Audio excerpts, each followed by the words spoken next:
Evening, ladies and gentlemen, and welcome to the campus of Lake Brantley High School in the city beautiful Orlando, Florida, here at Tom Story Field.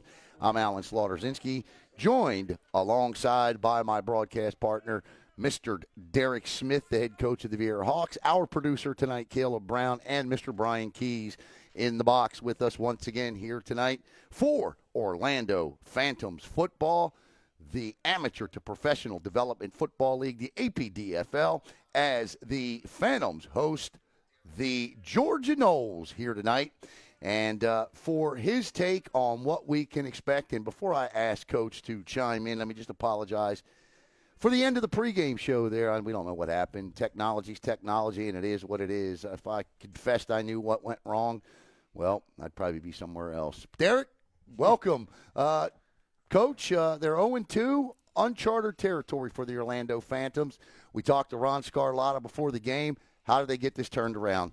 Well, I think one of the first things they need to do to get it turned around is they really have to improve on their offensive line. He talked about how he's got a very inconsistent when it comes to his starters on offensive line. Obviously, a big injury last week is going to cause more inconsistency. He's got to figure out who is the best five that he can get out there, and the best five that's going to stay consistent and be able to be productive on the run side of the football and also the pass side of the football. The other part that we got to get consistent at on the Phantoms is their defensive secondary. Big plays again last week against their secondary. They had towards the end of the half, it was tied score 14-14, then all of a sudden 51-yard pass to go into halftime by the other team, which allowed them to go in with some halftime momentum. Breakdown in coverage is the reason for that. So they got to fix that secondary coverage. It's not due to athleticism. It's really due to the fact is they get more communication and they need more time together. Last week against the Horsemen out of Metro Atlanta, taking a look at the stats from last week, the Horsemen with 14 first downs to the Phantom 10. I tell you, 47 rushing yards for the Phantoms is what really has to be turned around. And then the flip side of that is they also have to stop the rushing attack from the other team. 269 rushing yards by the Metro Horsemen last week, which equates to 13 yards a carry, Coach. And, I get that you have to establish the run on your side of the football, but if you don't stop it, you can't get anything established offensively. Yeah, you're correct in that. And part of that is, too, is they're not able to run man-on-man, and go with the cover zero right now. They have to stack the box to be able to stop the run, which when they stack the box, then they have the issues in the secondary when it comes to giving up the long passes. On top of that, it's really the tale of two tapes because the week before they had a very good rushing attack. And then all of a sudden last week their rushing attack faltered to where they fell more into the pass. But what I saw last week out of their passing game is they had a lot of rhythm.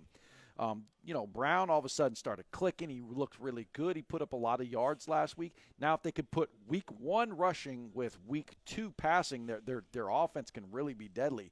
The negative is you can't outscore opponents. Right now it's a foot race, and they're trying to outscore their opponents because their defense really isn't getting any stops between week 1 and week 2. They were not getting the stops. And at some point, you just can't outscore your opponents. You need to rely on that defense getting some stops.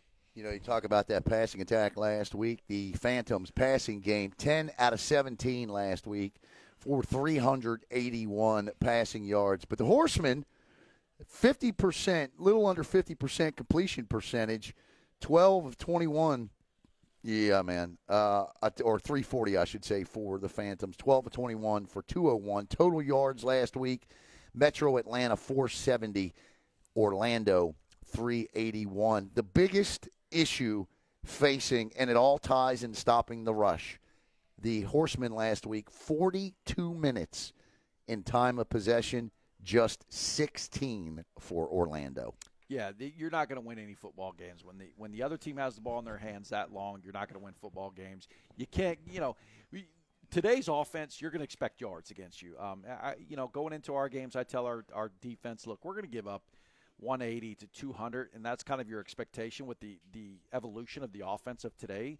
But when you're starting to hit those fours, that's just an extreme amount of yards given up, and you're not going to win any football game against any football team with those kind of yards. The Georgia Noles come in at 2-0. They are under the guidance of head coach Corey Flagg. And so when you look at the Georgia Noles, looking at their statistics, and we'll get you up to speed on their statistics. Coming in, though, Georgia has outscored their opponents in 2 games this season, 55-18. So it sounds like they got a pretty stacked defense, Coach.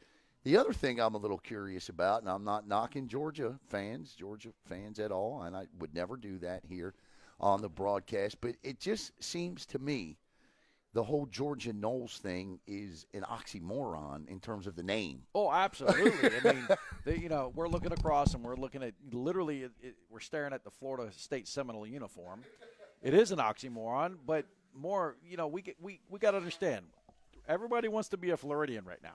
I mean, Florida's the place to be. Beautiful weather, We've had our state open, to commerce for a while now. So maybe it's just they just want to be a Floridian. I hear you. And we'd like to welcome in the lovely, the beautiful, the talented Christina Smith, who says, "Hi, guys." You know her, Coach? Yeah, I think I know her a little bit. She did a great job of, cooking dinner tonight for me. And she cooked a good corned beef and cabbage tonight. That's really not one of her most successful meals that she cooks, but she made a successful attempt at it tonight, and I was happy. All right, we're going to take a minute here for our national anthem.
All right, we're set for the coin toss here coming up on the Brevard Sports Network. The Georgia Noles 2-0 traveling down, I guess, I-95 to face the Orlando Phantoms. They're out of Macon, Georgia, I believe. Macon, Georgia. The Macon, Georgia Noles. Yeah, it seems like they should be wearing red and black, though, and, call themselves at least some sort of a bulldog. But we'll go with the Garnet Gold. Now, I'm not really a Florida State fan. If they are going to pick a Florida school, I'd like to see the orange and blue, but that's not what we got. You didn't play a bracket. You told me you didn't play an NCAA bracket. Mine's busted. Thank you, Ohio State. Appreciate you. What did ESPN said that they only had, 17 perfect brackets going into here's the thing. I was looking at my Facebook memories today, and you would think that I would learn a lesson. Back in 2014, I put up a Facebook post that said, my bracket's busted because I took Ohio State. And lo and behold, here we are 7 years later, and same thing again. Miss Smith says, yes, best be nice, Coach Smith. You come home to me. Laugh out loud. Let's see here. Nose go Backlund Sosa says, let eat Noles. A big 9. I'm with you, foo. And Mike Davis says, let's go Phantoms. Davis AD 478. Stand up. All right, 15 on the clock, still waiting for the coin toss. This showed Coach Scarlotta. He's down there in that huddle. Now, Coach Scarlotta is easy to pick out in the bunch there. He's a big New England Patriot fan, loves Bill Belichick, right? But tonight, he's sporting the Vince Lombardi look as he's got the long black overcoat on. The only thing that Coach Scarlotta is missing is the top hat. If he had the top hat on, he'd be the spitting image of Vince Lombardi tonight. Yeah, I like the look tonight. It obviously benefited with the fact that all of a sudden seems like we're in winter weather. It's been a beautiful week this week. All of a sudden temperatures drop, but I tell you what, this is beautiful, beautiful weather for football tonight. Brian just showed me a thing from the NCAA tournament that said, what was that again? What was that exact? What's that? Oregon VCU declared a no contest. the Ducks will advance. I guess VCU has COVID issues. So there's how the NCAA is handling COVID. You get your first COVID case, I guess VCU, and lo and behold, I picked Virginia Commonwealth University to make the upset there. And there you have it. The busting of the brackets continue. Yeah, that's probably one of the reasons why I really didn't get into the bracket this year. That's not the reason you didn't get in. The reason, wait a minute. The reason you didn't get in is because you're on vacation all week with your lovely wife. Oh, that was the reason. And there's no chance whatsoever for you to study a bracket. But although you probably would have been just better off had you just picked the teams and moved on with it. Yeah, you're definitely right. I was on vacation all week with the wife, and basketball was not going to be my first choice. That's exactly right. So let's call it for what it is here. Yes, sir. I tell you what, it's kind of cool seeing these all-white uniforms out of the Phantoms today. I mean, it's the one thing is I'm really concerned about, and I was watching them warm up, is their offensive line. I noticed they got two experienced tackles, which is going to be consistent. I know, again, Anthony Bishop and Andre Javanair, the two big tackles they got are very talented tackles. Where they're hurting is in the inside. I saw them snapping with Charles Anderson, who's generally a defensive lineman. Mm-hmm. All of a sudden put at center. That's going to be something that he was thrown in there, really thrusted into last week when the starting center got hurt. But I also noticed that they were trying out Taj Henderson at guard. Mm-hmm. Taj Henderson is generally a defensive tackle also. He's 6'1", 325 pounds. So really between him and Charles Anderson, that is two brand-new offensive linemen on this offensive line. And it could become a problem tonight, especially at center, because in the shotgun set, Brown is going to need very consistent snaps to get back to him to keep that rhythm that he had last week. So let's hope that Charles gives us good snaps tonight. Christina, Derek may not be home for quite some time this evening. We are waiting on the officials. We have experienced this issue before, which ended up in not with the Phantoms. We experienced this with another team in another league, and I do believe all of the officials are down here now coming onto the field. They appear to be in no absolute hurry, but if you know officials, you know officials. I'd like to say hello and get well to Coach David Reed. David could not be here with us tonight down on the sidelines. He's feeling a little under the weather. Coach says, our boys will get the W tonight. Coach Reed, we hope you feel better. Feel free to chime in at any time tonight throughout the course of the broadcast. And let us know what your take is on what's happening out on the field. Because if you know us, you know we will. Coach, I tell you, when you look at the Phantoms, they are an absolute proud organization. You look at the timeline of this program and some of the things that they've accomplished in semi-pro football. The Ring of Honor, they've got, at least according to the website, 4 guys in the Phantoms Ring of Honor. Andre Janvier is in there. LeVron Hall in the Ring of Honor as well. Bradley White. And Rayshard Dixon is in the Ring of Honor. So 4 Phantoms. Just give you a profile here. Andre was the true meaning of a professional and team player. He was a left tackle, was the quarterback's best friend, and a defensive end's worst nightmare. Going into his 7th season with the Phantoms, he's been the most I suppose this was does he still play? Which one? Who? Andre Janvier. Yeah, he's their left tackle right now. Actually, right. I think they might have moved him to right tackle. Right tackle. 7-year Orlando Phantom, 2-time All-Star, 3-time league champion, 6-time National Bowl champion, and listed as the best offensive tackle in Orlando Phantom history. We'll profile all 4 tonight throughout the course of the night. Yeah, he's like I said, he's going to be the anchor of the offensive line tonight. He is the one thing that's been very consistent with their offensive line. And watching him the last 2 weeks, he's been very successful at keeping defense ends from rushing well. I'm looking for one of the people that are in their little Hall of Fame is LeVron Hall. I was mentioned to the coach last week that I think that getting him open in the open field, throwing screens to him and stuff. He's a very quick, elusive wide receiver. He plays a little running back also. I think he could be kind of a hidden weapon for them if they can get the ball to him in the open space, is LeVron Hall. I'd like to welcome in Nicole Poudrier. David Reed, it says, yes, he plays. Yep, I'm learning. I'm learning all the Phantoms. I'll get to know, by the time we get to the end of the year or get to the playoffs, and you better believe the Phantoms are going to the playoffs. By the time we get to the playoffs, I'll know every one of these guys and their numbers, and I'll know them by face. I have one of those photographic memories, at least when it comes to sports. Nothing else in life, which would explain why I'm twice married and divorced and all that.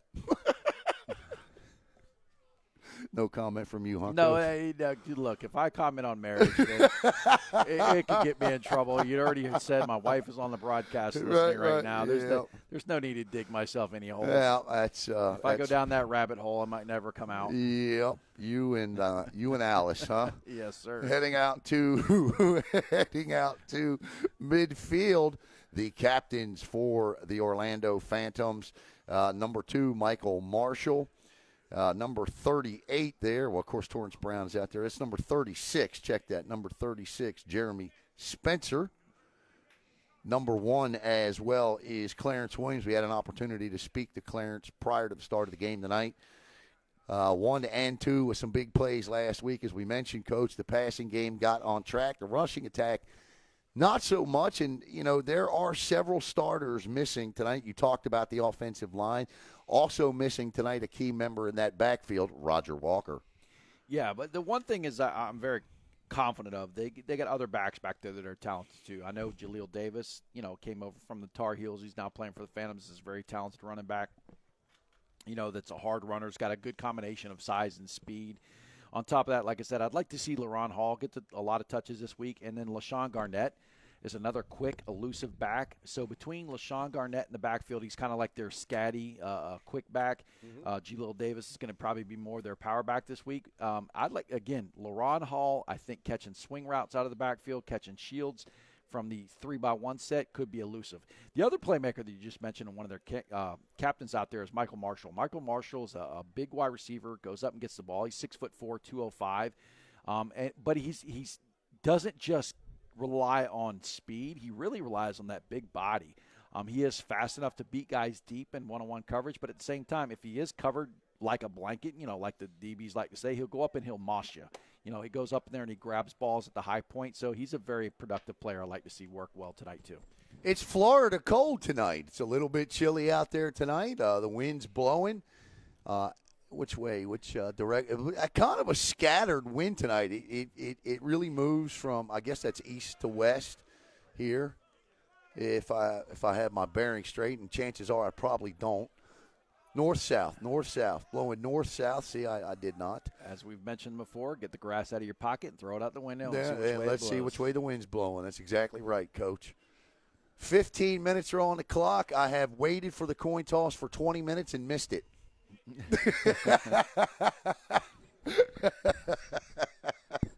So there we have it. I guess we'll find out together what happened. Well, we see Brown warming up. And he came over here with kind of an emergent, step to where he was warming up fast, which kind of maybe tells me that he's going to get the ball first. We're getting the ball first. Right? I could be wrong, but that's maybe one of my first clues. Right. There we go. So, the viewers saw the coin toss. Yeah, I have no idea what happened. Now, there's the guy. There's the kicker out there. He's putting the ball on a 35. So I would suspect, just based on previous knowledge, that the Noles won the toss, and with that defense deferred. And the Tar Heels, I've done it there. I got it out of the way early. The Phantoms will receive. I've done it once a week, one time. That's it. Won't happen again. There we go. Last week, I know that we had an issue with the kicking game last week with the Phantoms. Well, he got hurt. Yes. So my question is he healthy enough to get the kicking game going this week? Because if we do get a close game, the kicking game will emerge as probably the difference maker between the two teams. So the one thing I did see looking up the Noles statistics is they seem to update their stats pretty good, all but the kicking category, which leads me to believe that they possibly don't have an outstanding kicking game. Now, I could be wrong about that, but we'll see. Set to kick off is number 87 for the Noles. Number 87 is Abise Gutierrez, who's listed as the kicker. He's out of Fort Valley State University, so if he kicked in college, chances are hop, skip, and a jump here, and he drills this one, and that ball will be caught and fielded at the 1, ending up coming out of the end zone, out to the 20, 25, up to the 28-yard line, and that's where Torrance Brown and the Orlando Phantoms offense will start 1st and 10, returned by number 12, Jaquan Edgecombe out of the University of Central Florida. Yeah, Edgecombe had a nice little seam right there. He got tripped up last minute by a Nole defender. But that's a good opening kick return. And, one of the things that coaches and I, we use as a deterrent of whether the kid's going to be a good kicker or not is we look at his shoes. If he's wearing really nice soccer shoes, right, which it appeared he had those, nice little Adidas soccer shoes, we think he's a kicker. All right. That opening kickoff kind of showed us those soccer shoes worked. He is a kicker. And that proves my theory about head coaches.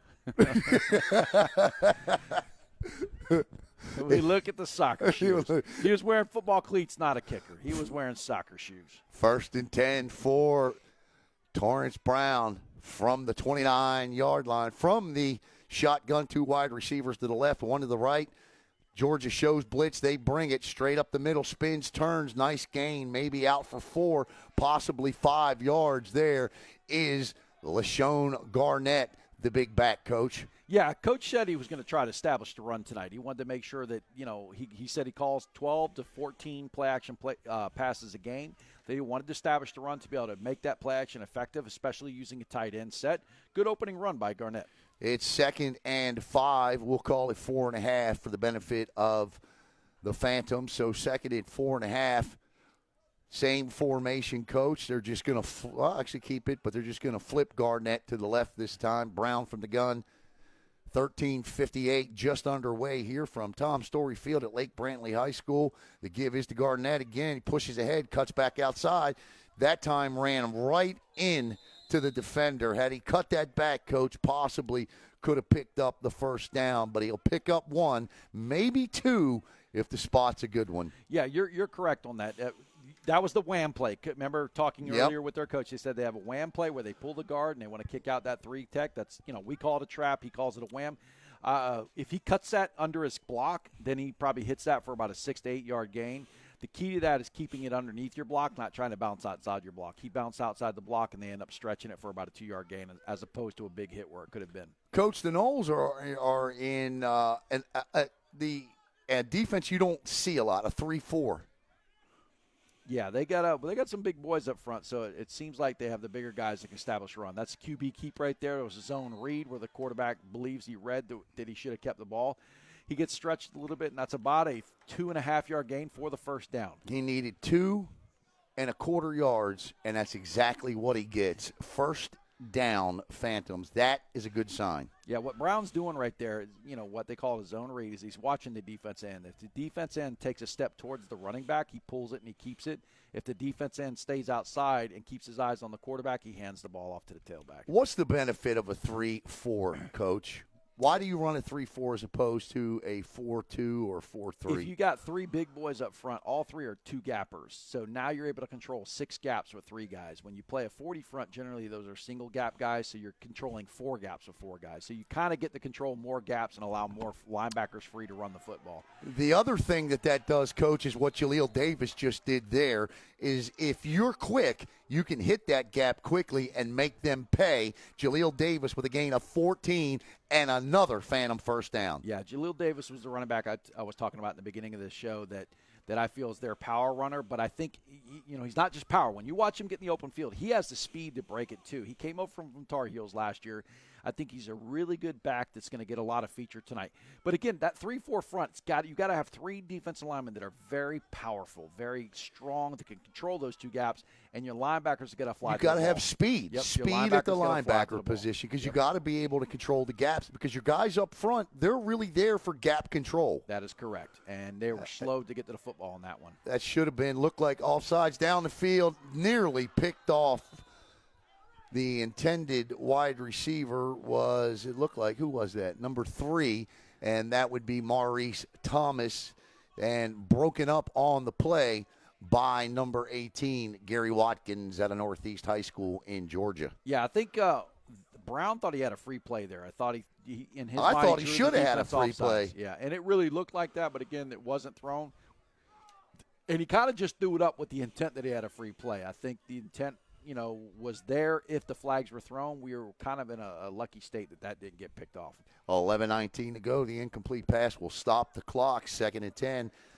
Ball just across the midfield line on the Georgia Noles 46-yard line. Brown from the gun, 2 to the left. The give, he keeps it this time. Nice read by Brown. An outstanding job by Brown.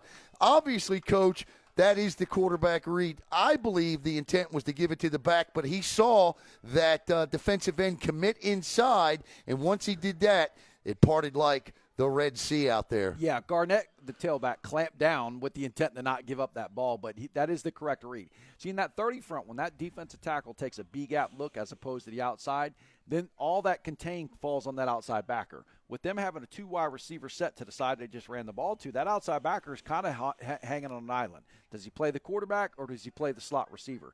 In this case, the slot receiver is Marshall, who is the most prolific receiver on this team. So, therefore, he was playing the receiver as opposed to the quarterback. Needed 10, got 10. 1st and 10 from the 46. And this is Garnett. No, that's not Garnett. Is that Garnett? Indeed, it is Garnett. Sir. Garnett's going to slash his way for a gain of 4. And right now, just off the top of my head, Coach, I'd have to say the Phantoms are averaging about 8 yards a carry. Yeah, they're establishing the running game. And I think this is going to be a prime opportunity for a play action that he talked about. He likes to do it 12 to 14 times a game. This could be an opportunity for that. The Noles brought 2 blitzers from the outside on that one. They brought up from the top of the screen, and when they came from the top of the screen, we just outran to our right. Come back a little. Just too high. Right there's perfect. There you go. There, now you got it, buddy. Good job. Tight end to the right, 2 receivers to the left, single back set. Showing a blitz, Coach. They bring it, and it was the run blitz this time, straight up the middle, and the biggest defensive play comes by number 10 from the Georgia Noles. That is going to be Tredonis Causey out of Reinert University, 6 foot, 260-pound middle linebacker, came straight up the middle on the blitz, Coach, and he crushed the running back. Yeah, that's the A-gap blitz that he was bringing them up the middle, and that's where that 30 front does get productive if you hit the home run with the blitzes, and they obviously hit a home run right there.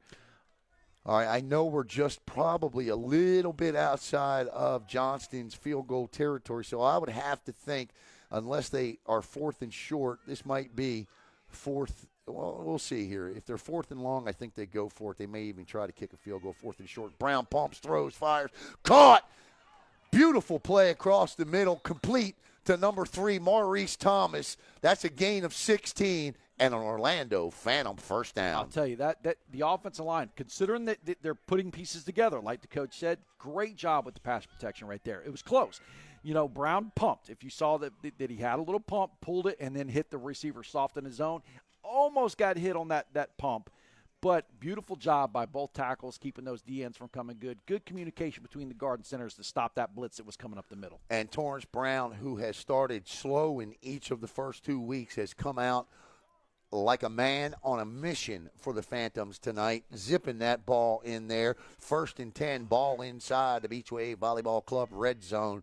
Ball is officially at about the 17-yard line. Brown from the gun. They've had the same formation the whole way down the field. This is Garnett. He's going to be dragged down in the backfield by number 26. And that, or 20, who is that? Is that 26 or 28? That's 28. That is Markevion Hooks out of Miles College. Yeah, Garnett was trying to stretch the ball there. He was trying to stretch his zone outside. Unfortunately, left there bringing an outside blitz to the very same side they was trying to stretch his zone to. Again, this would be another opportunity on whenever the next couple first downs they get is a play-action pass, fake that little zone run, and try to hit your tight end streaking down the middle of the field or dragging across the zone. That's a loss of 4. That'll move the ball back to about the 21-yard line. So 2nd and 10 from the 21. They've had the same formation, Coach, the whole way down the field. If it's not broke, don't worry about fixing it. Brown, 2-step drop, looks, fires, throws, caught again by number 3, Mo, with a great catch. That's Maurice Thomas with his second catch of the game, and it'll be 1st and goal to go for the Phantoms. Yeah, they're giving us a soft cover 4, soft cover 2 look, right there, which is allowing that inside skinny post to work. Explain that. So if they're in cover 4, what's happening is the safeties are reading the number 2 receiver. If the number 2 receiver goes straight down the middle of the field, they're staying on it. If the number 2 receiver goes to the flats, they're jumping the flat. On that one, they released the safety right down the middle of the field, which meant the single receiver who just caught the ball is being basically covered by the corner. Because the corner had outside leverage, he skinny released inside post, which means he was wide open. Absolutely perfect description. Brown's going to keep it himself. He's got room. Cuts back in for a Phantom touchdown is Torrance Brown. And the Phantoms, with not just their first drive touchdown of the year, but they do so, Coach, with a very time-consuming drive. Just 6:25 to play in the first quarter, and it's 6-0 Orlando. Yeah, that was a great drive. I mean, the mix between the run and the pass was beautiful. To end it with the QB ice, and I call that QB ISO, and what that means is a tailback doesn't run the football. He ISOs up on that linebacker, and that's a big linebacker that tailback just let up on. He let up on that linebacker, created a crease for Brown to run through, and Brown uses his power to get in the end zone. So the Phantoms, with 6:25 to go here in the opening quarter, lead it 6-0. Snap, hold, kick, good. 7-0 Orlando. We're going to step away for a quick commercial. We'll be back with the first possession of the game for the Georgia Noles here on the BREVARD Sports Network.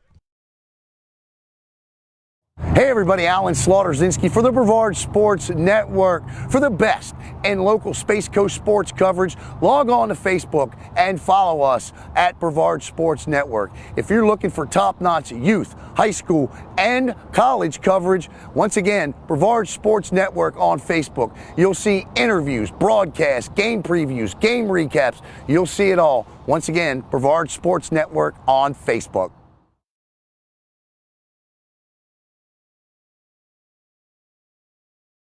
Hi, this is Michelle Rycroft with Beach Wave Volleyball Club, and you're watching BREVARD Sports Network. All right, 12 plays, 71 yards, 8 minutes, 35 seconds off the clock. The key to that, Coach Smith, was what? I think the key to that drive was run game. They established the run in the very first couple plays. Not only they established the run of the tailback, they showed that Brown will pull the ball, so they had a little two-headed monster on their running game, which allowed the soft zone. They started blitzing. When the Noles started blitzing, that opened up the holes in the zone, and Brown was finding those holes in the zone in the passing game. Beautiful first drive. Yep, sure was. Perfect. I mean, that's textbook play calling, textbook execution. That's the best drive of the year by the Orlando Phantoms, without a doubt. So we're set for the kickoff here by Johnston. Pops it up. Pops it straight up, yeah. Not a good kick. I mean, it appeared he might have purposely popped that up. He was injured last week. Maybe the injury is extended into the fact that he can kick field goals at a smaller range, and he's not necessarily able to house a good kickoff. So he's just probably popping it up. No return out of that pop-up, so the Noles are going to take the ball over on just past 40. All right, so we've got 1st and 10 for the Georgia Noles at their own 40-yard line. We'll learn their offense with you. Coming up, 6:21 to play. I'd like to thank Brian Keys in the box tonight. Brian keeps track of all these in-game stats, and he just does an outstanding job for us. Quarterback from the shotgun appears to be number 3. That's going to be Jamel Hickey out of Macon State College. Hickey turns, play action, steps up, throws, cross the middle, and the receiver slipped, but he was open, Coach. Yeah, it's very first play. I noticed, there was 3-by-1 set to the top of the screen, single receiver down here. And what you see down here is there were 2 defenders for the Phantoms guarding the single receiver and a wide open wide receiver down the middle of the field. So, again, to me, that's miscommunication. For 2 to be on 1 and then somebody wide open down the middle, which meant one of those 2 did not do his job correctly. All right, it'll be 2nd and 10, ball at the 41 of the Noles. 6:15 to play here in the opening quarter. Again, your quarterback, Jamel Hickey, 5'8", 175 pounds, out of Macon State College. He's alone. He's got 4 wide receivers to his right. Man in motion now. He's got 3 to his right. That back with a hitch play. And I tell you what, the one thing right now, and the intended receiver was the back out of the backfield, Eric Williams at a Northland College. Coach, right now, the first 2 plays seem to be hurried by the Noles, and they seem to be a little unsettled. Yeah, they just, I mean, you could see they don't have a rhythm yet. Maybe, I saw them getting out here late, so there wasn't a lot of time on the field where the quarterback can establish the rhythm with the receivers. The other part, though, is that opening drive touchdown. You said it was the first one that we had this year for the Phantoms, energized the Phantom defense. The Phantom defense is, even though there was some miscommunication on the first down, there was some energy. The linebacker, number 33, did a great job. Devin Young jumping that little swing route out of the tailback. But it's energy. You can see the energy right now coming from the Phantoms. All right, to bring up 3rd and 10. Hickey drops, rolls just a little bit. He's in trouble, and he goes down, sacked in there by number 50, what? 9, David Roberts. David Roberts with the sack there, and he swims off the field. And with 5:55 to play, that is minus 10 yards to bring up a 4th and 20, and you just couldn't ask for a better set of circumstances if you're 0-2 coming into the first quarter of this one. Yeah, 2 beautiful opening offense was a beautiful drive. Now opening defense, 3 and out, you can't ask for a better situation to open up with a drive and a touchdown and then followed up by a 3 and out. We're getting the football now on a punt return. Just make 0 mistakes on this return. Let's get our offense back on the field. That's a good defensive series coming out from the Phantoms. And if you can run the ball, Coach, you can literally begin to work the process of wearing them down. Now they had to make the trip down here from Macon. Again, these are guys that work full-time jobs all week. So if you can keep that running game going in, and that's a good-looking punt, end over end, fair caught, ball's dropped, and, Coach, you just said it. Unbelievable mistake, and this is going to be Noles football, 1st and 10 at the 19-yard line. Yeah, that's the, again, you heard me say it.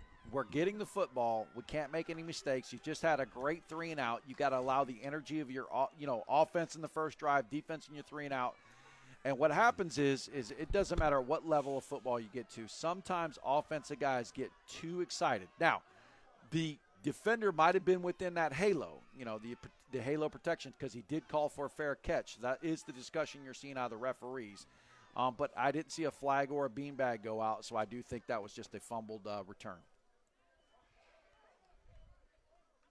So Hickey will come back onto the field, and it's going to be the ball's not – I don't think that ball I think he was downed there. So it's going to be 1st and 10 at the 30. So this defense is going to be forced to step up again. So special teams with a costly mistake there, and with 4:56 to play, we'll see if this defense can come up big back-to-back. The good news is, Coach, they just did a 3 and out, so they shouldn't be tired. No, they're not tired. But, again, it's a demoralizing, mistake that happened that allows the defense to get excited, and then all of a sudden this occurs. Oh, that ball was tipped up in the air and nearly corralled in.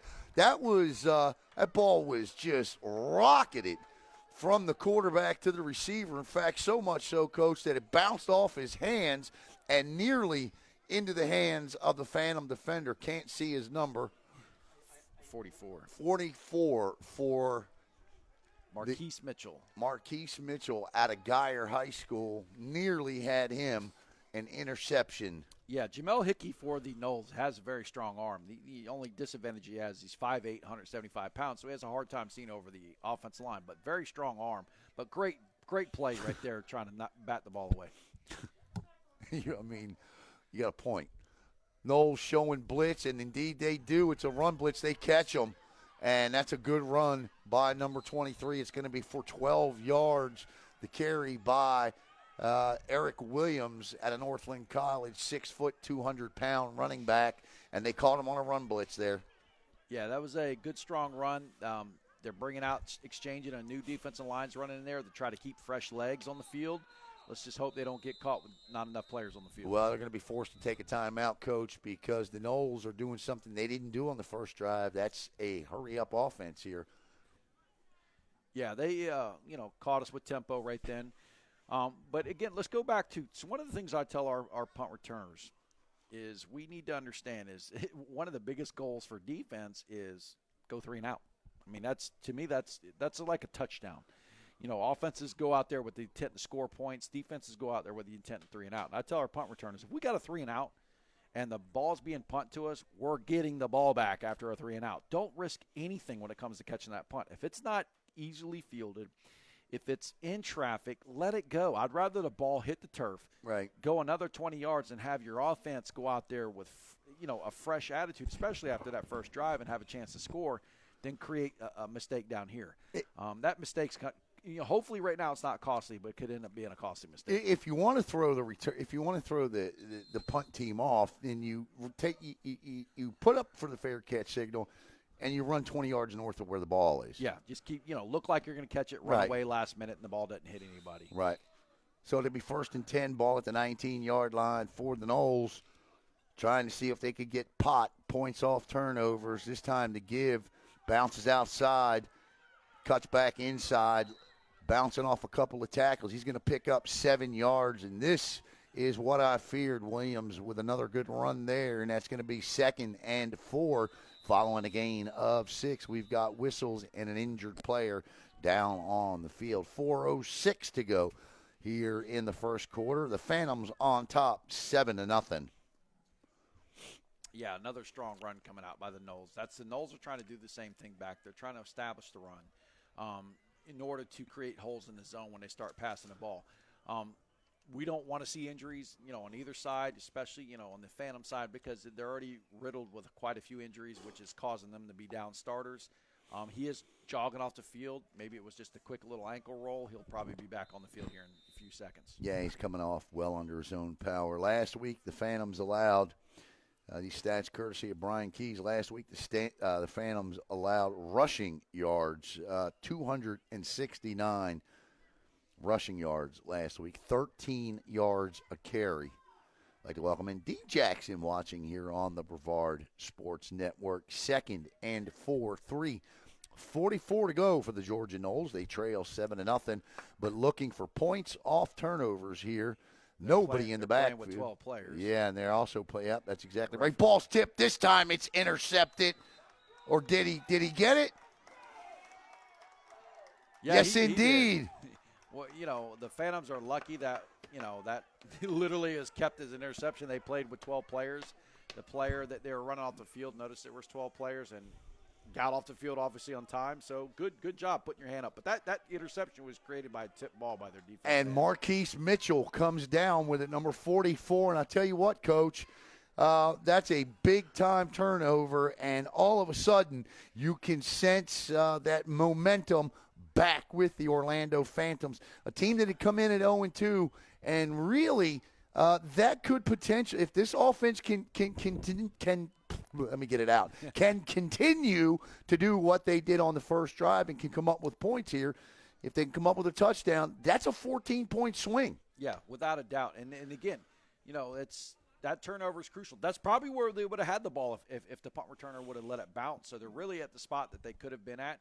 Good job with the defense end sticking his hand in the way and allowing 44 to be able to come. And and look, I certainly, I'll make my point here coming up about the Noles in a second. But 1st and 10, and again, we're back in the same formation we saw the Noles blitz this time. And again, that run blitz effective and straight up the middle is number 10 again. That's Tredonis Causey, the middle linebacker, somebody we're going to have to chip him. But, Coach, yes, indeed, no doubt about it that Jamel Hickey's got a strong arm. But we mentioned that he was 5'8". That's the issue when you're a quarterback that's 5'8". That's the second tip ball that we've seen from Hickey tonight, and that's going to create issues for a tall defensive line able to make plays. Yeah, agreed. And he's got to get out of the pocket. When he's throwing in the pocket, he's throwing, through those 6'1", 6'5" guys between that range, and he's 5'8". Can't see it past him, and that's the end result of it.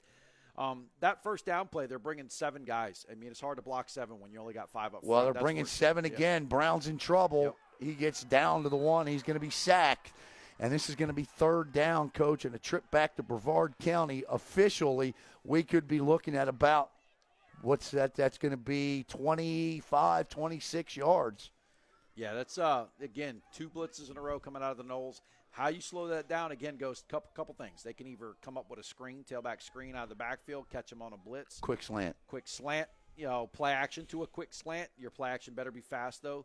But that's some of the next series they get. They're going to have to come out with a play action on first down, or they're going to have to come up with a screen here soon. Right here, if you got a tight end that can catch the football, I want a quick screen to my tight end. And they do, Or a quick slant. A quick slant to my tight end. Yeah, Demetric Love is a very good tight end. We saw a couple times last week where he had some good catches. So that's where they need to find right now is Love, number 4.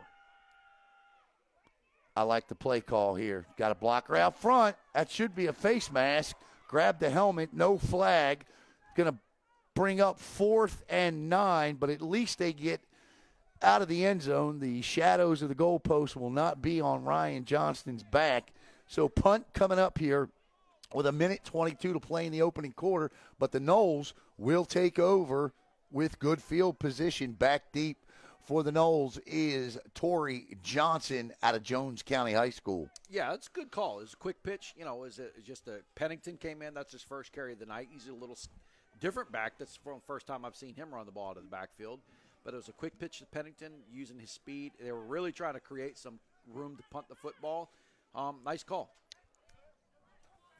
So following the turnover, the Phantoms go 3 and out, courtesy of 2 timely blitzes by the Noles defense. Johnston, I noticed he's standing a little bit. Nice punt, spiral, low, but it'll bounce and be picked up at the 50, crosses over. He's still on his feet down to the 40. Got to make sure he's down. He'll get down to the 39-yard line.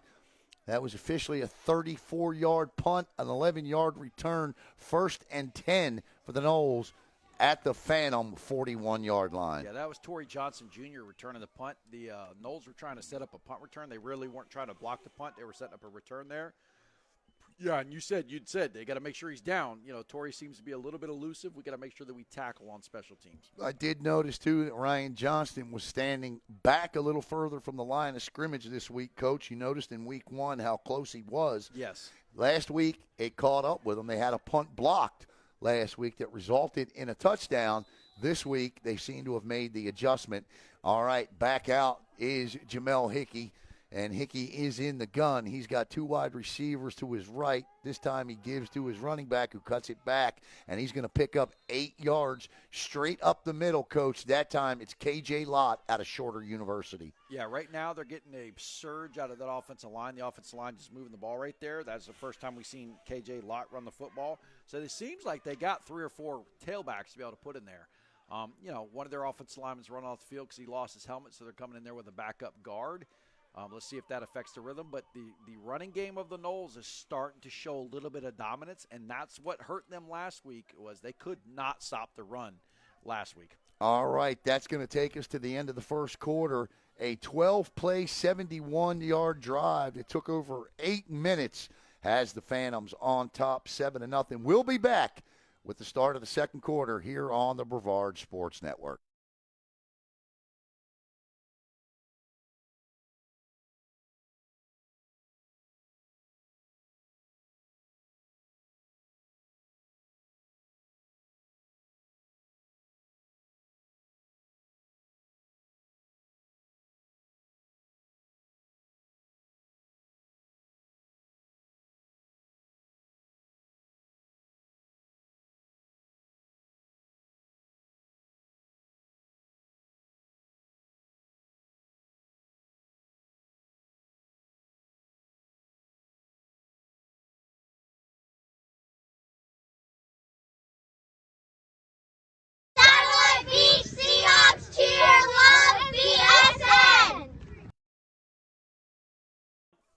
All right, welcome back. Thank you to the Satellite Seahawks cheerleaders. They love BSN. We love them too. 2nd and 3.5 here. Fresh 15 on the clock. Jamel Hickey, the quarterback, from the gun. Hickey turns and gives. This time a nice tackle there. Yeah, they got a pistol set right there. They line up the tailback behind him when they do that. Yeah, so you can't identify which direction pre-snap the tailback's going to run. Nice little play. Linebacker 17 comes up the middle. Rayshard Dixon makes the a veteran. play. Yep. So that's what we need. In this game, your Mike linebacker, which is what Rayshard Dixon is, needs to make several plays. He should be the 10 to 12 tackle a game player when you're doing a lot of run between the tackles. I'd like to welcome in Marcus Brooks, David Reed, of course, Alex Abney, Jody Brown, D. Jackson, Kier Thomas, Suzette Young, Davis, A.D., Marcus Brooks, everyone watching here tonight on the Brevard Sports Network. 14 minutes, 10 seconds to play here in the first half. 7-0, Phantoms on top. Hickey loses the ball there, but right into the hands of the running back. The busted play results in a loss, and that's going to bring up 4th and 5, Coach. Or did the Phantoms recover that? It's going to be Phantom ball. Second straight possession. This time they come up with a fumble recovery coming out of the pile there with it is the cornerback. Looks like number 27. 27. And if it is indeed, that's Bruno Marcus. We could be wrong. Well, these numbers are a little tougher to see, but I think it is 27, Bruno. And if it is Bruno Marcus, guess where Bruno hails from? He's out of Brazil. So right now, that the snap got back there fast. I mean, the 1-5. I'm not trying to demean his height, but a 5'8" quarterback, when that snap comes a little high, that's the end result. All right, 1st and 10 for the Phantoms. 14 minutes to go. The ball is on their own 30, and here comes. They're showing blitz again. Straight up the middle. That's the other way to beat the blitz. And that's a gain of 7 by Garnett. Yeah, nice little crease in that zone right there. Quick hit and zone play off the A gap.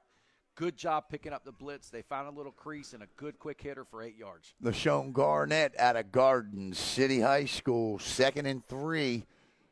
13:35 to go in the first half. They got him that time.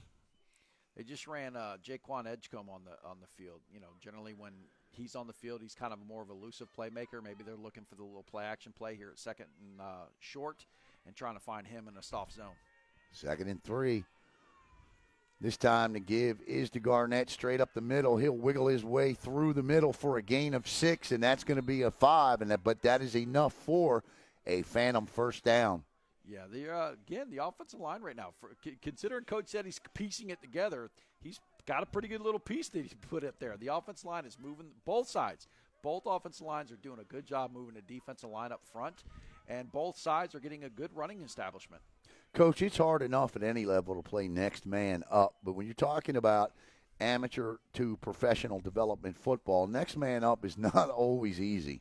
No, not at all, because, again, it's next man up might not be available at practice all the time, too. Right. There's such an extreme difference in talent levels. Free play. Throws. He's got one. Deep. Oh, nearly had. That was a smart play, good ball. Clarence Williams, the intended receiver, but this is going to be a 5-yard offside penalty, and that'll bring up 1st and 5. Yeah, I like when Brown sees he's drawing a defender offsides, he likes to go right to that fade, take his free play. In his mind, he's like, well, if I throw an interception, it's going to come back anyways, so I might as well put it out in front and see if my receiver can make something happen. 12:23 to go. The penalty will stop the clock. 1st down and 5. That'll take the ball across the midfield stripe into Georgia Noles territory. The Phantoms lead it 7-0. Yeah, one of the things I'm starting to see a little bit is that it seems like the Noles are falling asleep on the tight end. I think at one point here, a play action to number 4, the tight end for the Phantoms, which is Demetric Love, could be a big hit and play. Out of the University of Phoenix, 1st and 5. Brown from the gun, play action. And there it is. Oh, prophetic in his play calling. Derek Smith, great play call by the coach there. He just didn't hold on to it. Yeah, it was there. I mean, you could see if he catches that ball, he's another 10 yards before he's hit by the safety. So, again, they're falling asleep on that tight end. They're concentrating on that blitz. Nobody's keeping their eye on that tight end. And it was there. It's just it's a misfortune that they didn't catch it. Yep. 2nd and 5. Put that in your hip pocket, Coach, and come back to it in a couple of plays. Brown, that was a good play action. He sold that nicely. 12:18 to go in the first half. They're checking out of something. Whatever play they had, they're checking out of it, and they're seeing something different. Coach Scarlotta down there on the sidelines in the full overcoat tonight. He's a big Bill Belichick guy, but looking a lot like Vince Lombardi. Here comes the blitz. Picked up nicely. Great cutback by Garnett. And more than enough after the pickup of about 15 for a phantom first down. Yeah, Garnett's got a rhythm going right now. Garnett is their go-to guy. He's finding that little B-gap seam that's open there. Just, it's a beautiful – it's not a big crack, but it's a beautiful cut by him. He's seeing that teeny little crack. The left side of the offensive line is doing a great job creating zone stretch. Good job here. And they're running to one of those new players I talked about. Right now at left guard is one of those new players, Taj Henderson. And Taj Henderson, big-bodied guys just driving guys out of there. And, of course, they're running to their veteran over there in Andre. Andre's one of their Hall of Fame guys that they're running to. To me, it's like if I'm trying to establish the run and I'm struggling on the offensive line, with injuries, I'm running to my big dog that's been on the team a long time. Timeout on the field, 11:43 to go in the first half. The Phantoms with a 7-0 lead, a first down, and the football. So a little stumble there on the special teams miscue by the Phantoms, Coach. But so far tonight, I'd have to say a positive grade for this football team with the way that they have started. Again, aside from the special teams miscue, they've created 2 defensive turnovers. They have really limited the Noles. They've shut them down inside the 30-yard line tonight. It appears this has the potential to be Phantom football night. Yeah, without a doubt. They're playing with energy, and that's the exciting thing to see is the energy. You've heard me say it 1,000 times. When you start to get Mo on your side, it's hard to defeat an 11-man football team with Mo because that's their 12th guy.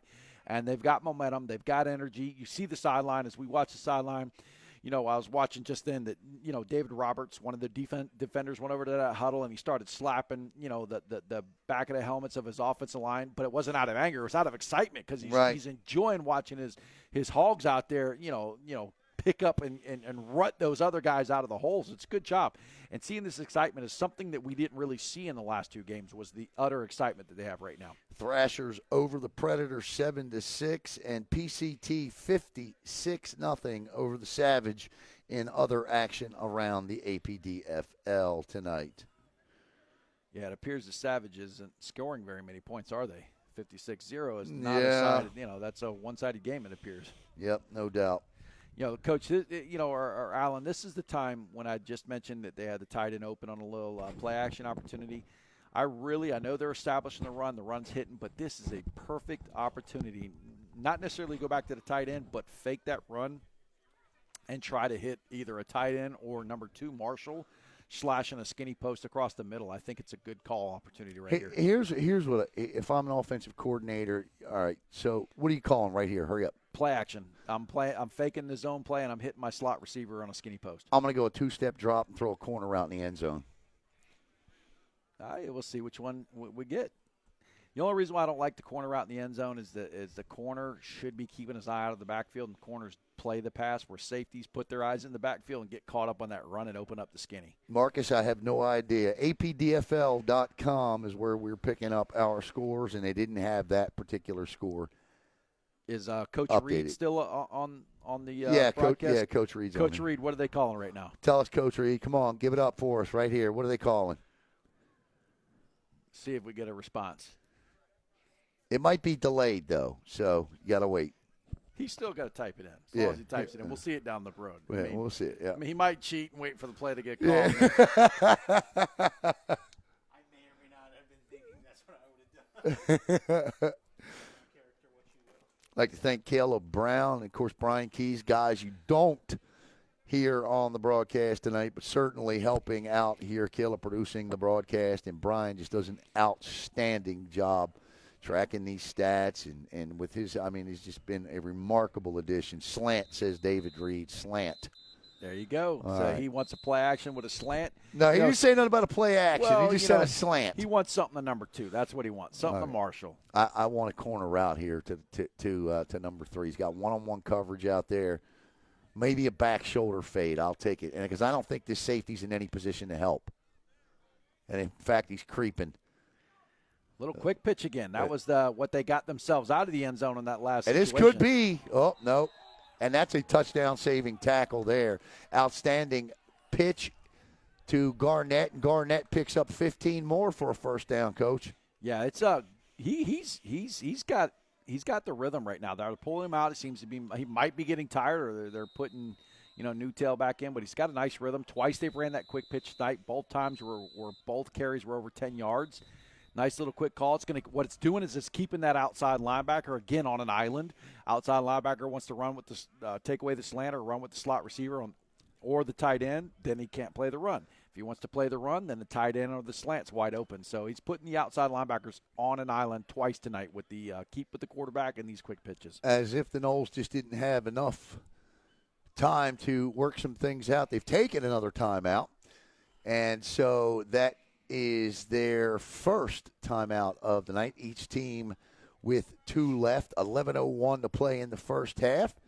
And again, the Phantoms on top 7-0 here from Tom Story Field at Lake Brantley High School. Now I got to get over here and check out a Lake Brantley High School game, Coach. So you got to get them on the schedule. Well, it's right now Seminole County. Correct me if I'm wrong, but I think the Seminole County. I think they schedule in-house and mostly play each other. That's right. I will call them and try to get one. I know they're an 8A school, and I think they still run traditional option. They were an option team in the past, and I think they're still running traditional option. We got a little bit of a rain mist on the field. Caleb will show it to you after this play. 1st and 10, ball right on the Beachway Volleyball Club red zone 20-yard line. Brown this time straight up the middle again, Coach. And what's good for the goose is good for the gander. What I mean by that is that's Jaleel Davis with the carry. And if you can run up the middle in our defense, well, we're going to run up the middle in yours. Yeah, and you could see the different running styles between Jaleel Davis and Garnett. Jaleel, sticks his head down and just hammers through that hole. Garnett is kind of a shifty guy when he gets through the hole. But both running backs having a good game tonight. Now the left. I was saying the left side was doing a great job blocking. The right side got jealous, and now the right side of the offensive line is starting to mow the defensive line backwards. Well, much needed considering the first 2 weeks this offensive line has had. The Phantoms, the final game of their 3-game opening of the season homestand. Again, the give is to Davis. Davis gets outside, cuts back inside. He is down to the 5, forced out at about the 3-yard line, Coach. 2-yard line maybe. Yeah, fresh legs is hard to beat, especially when your offensive line is getting a rhythm, and then you got a fresh legs of a tailback checking in. Right now it's going back to I said it last night when their coach was on the show. I like their running game.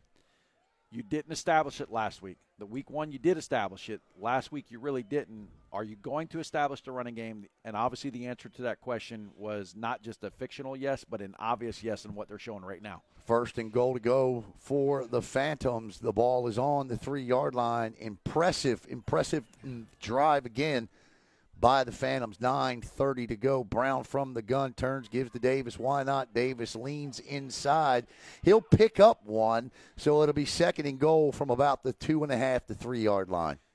On that play, the outside linebacker or defensive end did not account for Brown. And I told you in all their runs, there's the zone read, or doesn't matter what run it is. Brown has the option to pull the ball. I think Brown realized he could have pulled the ball and walked in the end zone right there. So I wouldn't be surprised if he gets a clean read on this next one. If they leave him alone again, he'll probably pull it and walk into the end zone. Kudos to the coaching staff of the Phantoms. They've gone with what's worked on this drive, Coach. They've not thrown the ball one time. Or they did, but it was incomplete. My bad. So 1 pass to the tight end. Maybe you see that pass here. This time, nope. Straight up the middle. Is he in for a touchdown? Jaleel Davis in for an Orlando Phantom touchdown. And pending the extra point, it's 6-0. Or check that, 13-0 Phantoms on top. Was it Davis? Yeah, it was Jaleel Davis that scored the touchdown. Outstanding job by that. We're going to find out here in just a second. Davis is sticking to the run game, and it's a good thing they did because I'm telling you, this is the formula for success. Maybe in that second half, if you need to open up the passing attack, you do. But right now, running the ball is working. Yeah, absolutely. And the other thing it does, it does open up the pass game. You keep laying on a defense with this running game. You know, it starts to wear on the legs of the defensive line. It starts to wear on the shoulders and the legs of the linebackers. DBs start to sneak up and do something that they're not told to do. Oh, Next thing you bad know, the snap. passing game opens up. Oh, that'll get your kicker killed every time. But that's the kicker getting himself killed. There. So the extra point will be no good. But with 8:36 to go here in the first half, the Phantoms with a 13-0 lead will step aside and back here in just a minute.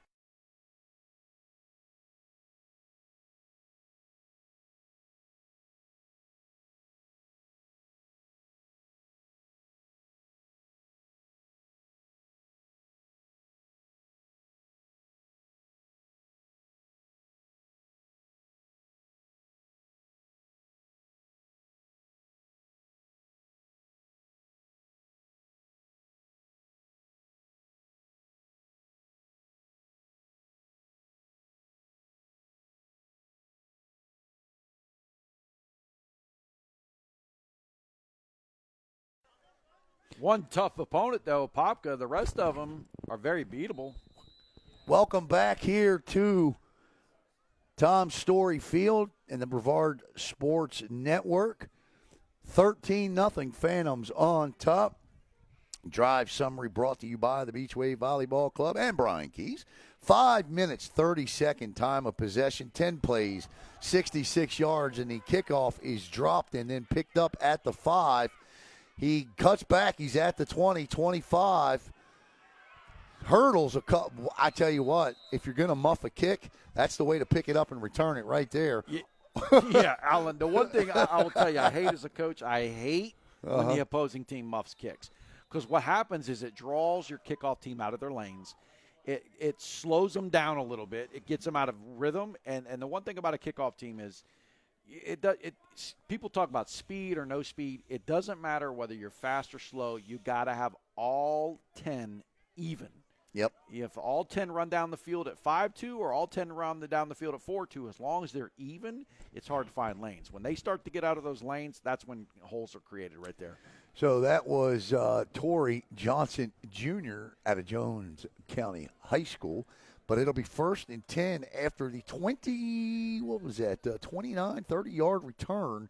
Picked that ball up at about the 1-2 line. It'll be 1st and 10 for the Georgia Noles. The ball at their own 31-yard line. 8:22 to go here. Got no clue. There was a penalty, I believe unsportsmanlike. An unsportsmanlike conduct penalty on the kickoff by Georgia. So they're going to back them up. So it's going to be 1st and 25. I'll tell you what, he's exciting to watch now. He hasn't had the ball in his hands other than a punt return and a kick return. But Torrey Johnson now, in 2 returns, has showed that he's very elusive, very exciting to have the ball in his hands. He plays wide receiver for their offense, and we're doing a good job of not letting him catch the football. But I don't know how many times I'm going to kick the ball to him or punt to him. Well, here's the other thing, too, is the thing is that if you're the Georgia Noles, what you need to do right now is a bubble screen, put the ball in his hands, and let him do something in space. Yeah, that's your playmaker, without a doubt. He's the guy that when the ball's in his hands, everybody stands up and starts screaming because something crazy is starting to happen because of his elusiveness. So they got to find a way to get the ball in his hands. But the other thing is they have established the run. The interception and the fumbles, what's killed the Noles' drives. It was not their inability to run the football. So it is 1st and 10. I apologize. Not first. It can't be 1st and 25. It's 1st and 10. They back them up 15 yards. And this is a keeper right up the middle. Is this a new quarterback? Yeah, it's a brand new quarterback. They checked in a new quarterback. Number 19. 19. He's taller. First thing you notice is he's 6'4", 208 pounds out of Peach County High School. Kentel Kendrick. Yeah, and he's a little bit. He's different. He's a runner. He chose to run the football right there. That was a Q run. They faked the zone and then he pulled the ball. He paid for that run. That's why he's coming off the field. But nice little change at pace right there. Kentel Kendrick, the new quarterback, as Coach Smith alluded to. So they decided to go with a little bit more height at the position other than speed. Kendrick gets the play, still spitting a little bit out there in terms of the rain. just a mist, a light mist. And that does nothing more than just deceptively make the ball hard to handle. Yeah, they're working on the referee right now. I don't know what happened down there with the referee. But, again, what you notice is the height difference at quarterback. And just to be clear, you're not picking on, there used to be a song back in the 70s called Short People. No. You're not making fun of short people. It's just that when you've got defensive linemen that are 6'2", 6'3", and your quarterback's 5'8", you got to get a guy in there to get the ball over the line of scrimmage. Yeah, it changes dynamics. We've had short quarterbacks. As a coach, I've played against short quarterbacks. It just changes the style that you have to go. A short quarterback's got to do a lot of sprint outs. He's got to get outside the box. When he gets outside the box, the vision's there. They're elusive outside the box, and it does change the snap trajectory for a center. A center snaps the ball a little high to a short guy. It's tough. The white hat is currently on the telephone, Caleb. If you could show him. I'm not sure, maybe he's got free time after 8 o'clock or, I don't I'm not sure how it's working for him, but obviously it's a rule situation, and he's checking on a rule, I would hope, with the APDFL because the head coach for the Georgia Noles, Corey Flagg, is out there. And so we're going to see here as they are discussing it now with Coach Ron Scarlatta of we'll have to find out after the game. I'm not sure what the holdup is here. That'll be there you go. There's a halftime job for one of us is to go figure out what that phone call is Have about. you seen these steps here? I love Lake Brantley High School. Everything but the steps. So I can wait till after the game. All right, what we can do for the next game is we get 2 cups, tie a string between the 2 cups, get 1 cup down there, and we'll go old school telephone. There we go.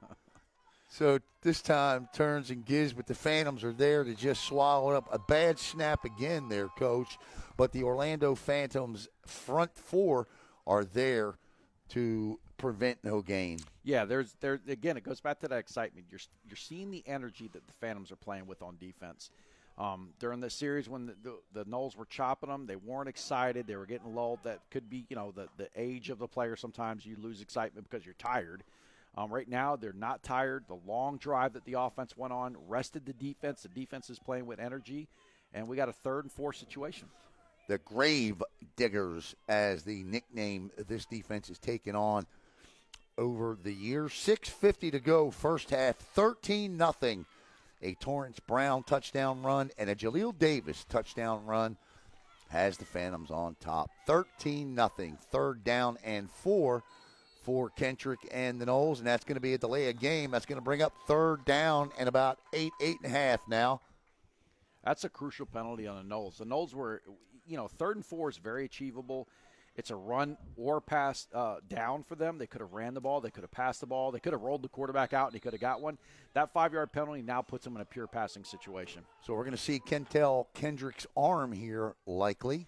Yeah, and you could see that they're going in a passing situation because they ran different defenders on the field. All right, Kendrick, 3rd down and 8 now. Raining a little bit harder. He's got 2 backs, each split to his left and right. Kendrick under pressure, steps up. He's going to keep it, but still on his feet. Kendrick with a 1st down. And, Coach, he picked up probably 17, 18 yards. It didn't even look like he picked up 5. Yeah. I mean, he's got those long legs. Yeah, those long, lanky legs. He doesn't look like he's running fast at all, but he's covering ground. Every one of his steps seemed to cover 3 to 4 yards. Good pressure by the Phantoms. He found a gap in that little pass rush, was able to pull the ball down and run and get a 1st down. Good rush by the Phantoms. Got to finish. 1st and 10 for the Noles. Ball at their own 35. This is Kentel Kendrick at quarterback. Kendrick now with just 1 back in the backfield, split to his left. 3 wide receivers total. Tight end split wide to the right. Kendrick, 2, 1-step drop. Looks to throws, does. Caught. Nice pitch and catch. And I'll tell you what, Coach, that pass is complete to number 14, Michael Thomas, 5'10", 185-pound wide receiver out of Highland Community College. He can put a little zip on the ball. Generally, when you're a tall, lanky quarterback like that, at least I know I was, and a lot of tall, lanky quarterbacks I see, it's a hip movement, Coach. It's like slinging the ball, but he's got that quarterback motion. He brought that ball from up here around the ear hole, and he put some spin on it. Yeah, he's got some spin. It had a nice little tight spiral, got to the receiver fast. It wasn't a long motion like you said. It was a quick throwing motion. He could be the pace changer that they're looking for right now. 1st and 10, ball dead on midfield, the 50-yard line. For the Noles, Kentel Kendrick, this time 2-3-step drop, throws, slings it. I tell you, that's a dangerous pass to number 85. The intended receiver there was Tavon Williams at a Northside High School. But I'll tell you what, I was impressed with the throw. Yeah, he got rid of he had, number 17, Rayshard Dixon, the Mike linebacker was blitzing up the middle, came untouched. So he had, a complete free path to the quarterback. Quarterback got out of it somehow and was able to get the ball to the receiver. It was like you said, it was a risky pass. Could have been picked 6. Right there, if the corner gets a pick there, he's taking that to the house. But it did. It showed his arm strength. For a long, lanky quarterback, he does have some good arm strength. Yeah, he's got good arm motion because that was a sidearm slingshot there he threw. 2nd and 10 from the 50. The Phantoms with 4 down linemen, 3 linebackers, and 4 defensive backs here. Coach, safeties back deep, cover 2 over the top. We'll see what happens here. Nobody in the backfield throws. That is incomplete, and that'll bring up 3rd and 10. Yeah, they had an empty set right there. One thing I noticed on that empty set is they were covering the tight end up. They're going to get called by sending the tight end out of the backfield. If the outside receiver's on the line of scrimmage, which he was, the tight end's covered, the tight end is no longer an eligible receiver. Crucial 3rd down here now for – it's raining. Crucial 3rd down here now for – the Georgia Noles, and equally as crucial for this Phantoms defense here, Coach. Big stop here if they can get it. I'd blitz him again. Yeah, it's one thing is if you don't have a back in the backfield to help block, if you bring that 5th guy, everybody's one-on-one, and generally the one-on-one on the defensive side, a defender is going to win that. And they've got 4 wide receivers and a tight end, man in motion. Watch the jet sweep. He fakes it. They do blitz. The Phantoms this time, he will not get out of trouble. And the Phantoms record the 3rd down crucial sack of Kentel Kendrick. And that is number 9 again in there for the Phantoms. David Roberts out of Georgia Southern. Yeah, and you saw him, he was doing the gravedigger too. So, the gravediggers are successful on a 3rd and long. Nice job stopping. Here we got a situation where the punter's walking in. You can see the punter with the ball. Last time that they punted the football, we had a little muffed punt where the Noles were able to recover. Let's make sure we get a nice clean catch right now. If we can't get a clean catch, let the ball hit the turf and let your offense take over because right now the offense is clicking. You all right over there? Coach, you all right? Oh, I'm good. Well, I just heard you over there coughing a little bit. I think I breathed in one of the mist. It's a crazy little world I out know, here these the mist days. came You hear in a little and cough. I choked on the mist. I need to be changing headsets. And You don't have to do that, my friend. Oh, my goodness. All right, we got two Phantoms back deep for the punt, and this could potentially be. It appears the coach wants to change a ball. He calls a timeout so he can change the ball. Maybe the kicker is a fan of New England and takes a lot of air out of his ball to where he kicks it. I'm not sure. I mean, we could have some Deflategate going on here. No, you didn't just go there. Did you really? Oh, I absolutely did. I know what kickers are. Kickers don't like that pumped up ball that the quarterbacks use. They want that thing flat. And then there's some kickers that want a new ball. Some kickers want a ball that looks like you just pulled out of the ham shop. I don't know. 2:35 to go. A steady mist here at Tom Story Field at Lake Brantley High School. The snap's a good one. The kick is quick, and this ball will not be fielded because it's a short punt. It takes a phantom bounce forward, and was it tipped? Caleb says it was tipped at the line of scrimmage. We've got penalty flags that have flown from everyone on the field wearing a white and black shirt. There are not enough Tide sticks to clean up all that laundry, Coach. So we'll see what the call is here. Yeah, I think Michael Thomas for the Noles, late hit one of our guys. The Phantom guy was running down the field. The ball was already on the ground, being touched, and nowhere near the play. A Noles defender hit a Phantom and knocked him on the ground. So I think they're either going to call unprotected player or they're going to call clipping. All right, we're going to wait the call here. They may just call offsetting personal foul penalties, and the Phantoms would take over 1st and 10 at their own 31. With 2:21 to go in the first half, it's been pretty much all Phantoms in this one, Coach. Yeah, I think they've got that rhythm on the running game. Jaleel Davis is just checked back in as tailback. I think they're going to continue that power zone they got. He's going to pick all the flags up. Pick him up. I guess they're saying he was protected. Or he's able to see it. All right, look, I got to be honest with you. All right, I don't mean to cut you off. That is the first time in the history of me I'm 51 years old and been broadcasting a while now. That is the first time I have ever seen 4 flags picked up. I like it. I mean, I've never seen it, but I like it. I mean, I want to find out what happened down there to be able to get that to happen, because I need to start repeating that same behavior. When I see a flag go down there, was that really nice words? Did they say pretty please? I mean, I don't know. I don't think I've ever seen 4 of them get picked up. I guess the word please does work. The one official that didn't believe it must have been pretty convincing in that huddle. So it'll be 1st and 10, ball at the Phantoms 31-yard line, and Torrance Brown looks like the guy that is in. He's not in the Ring of Honor. He is what you call a Phantom legend listed on the website, but Brown has certainly looked like the Phantom legend that he is here tonight. Yeah, he's doing a good job, controlling the rhythm of the offense tonight. He hasn't made any unwise choices to this point. Brown with a man in motion. This is a quick pitch jet sweep and outside and quickly, and that's number 2. Marshall. And Marshall all the way down to the 38, 39-yard line. A gain of almost 20 yards by Michael Marshall. Yeah, you can see that Marshall is the playmaker for the Phantoms, and that's the first time they were able to get the ball into Marshall's hands. Nice creative way to get in his hands. I like, he's a slot receiver. I like throwing bubble routes to the slot receiver. If not, jet routes. Marshall did a great job on that jet sweep. This is going to be a post-possession personal foul penalty against Orlando. With 2:05 to go. We play college rules, so there is no 2-minute warning. The Whitehead didn't want to make another phone call. Yeah, amen, David Reed, amen. And he says, wind the clock. I'm not going to call this penalty either. No, I'm telling you right now, the word please is working with the referees. Yeah, I tell you, something's working with the referees. It must be that mist and the chill in the air tonight. They were about 20 minutes late getting here. And we're all from Florida, and we don't get used to the cold. Let me tell you that, and that might be it. They want to get in the halftime so they can warm up. 1:45 to go here, and Brown in this offense needs to work quickly. Now we've got whistles saying, come on. The referee's like, would you please run the play.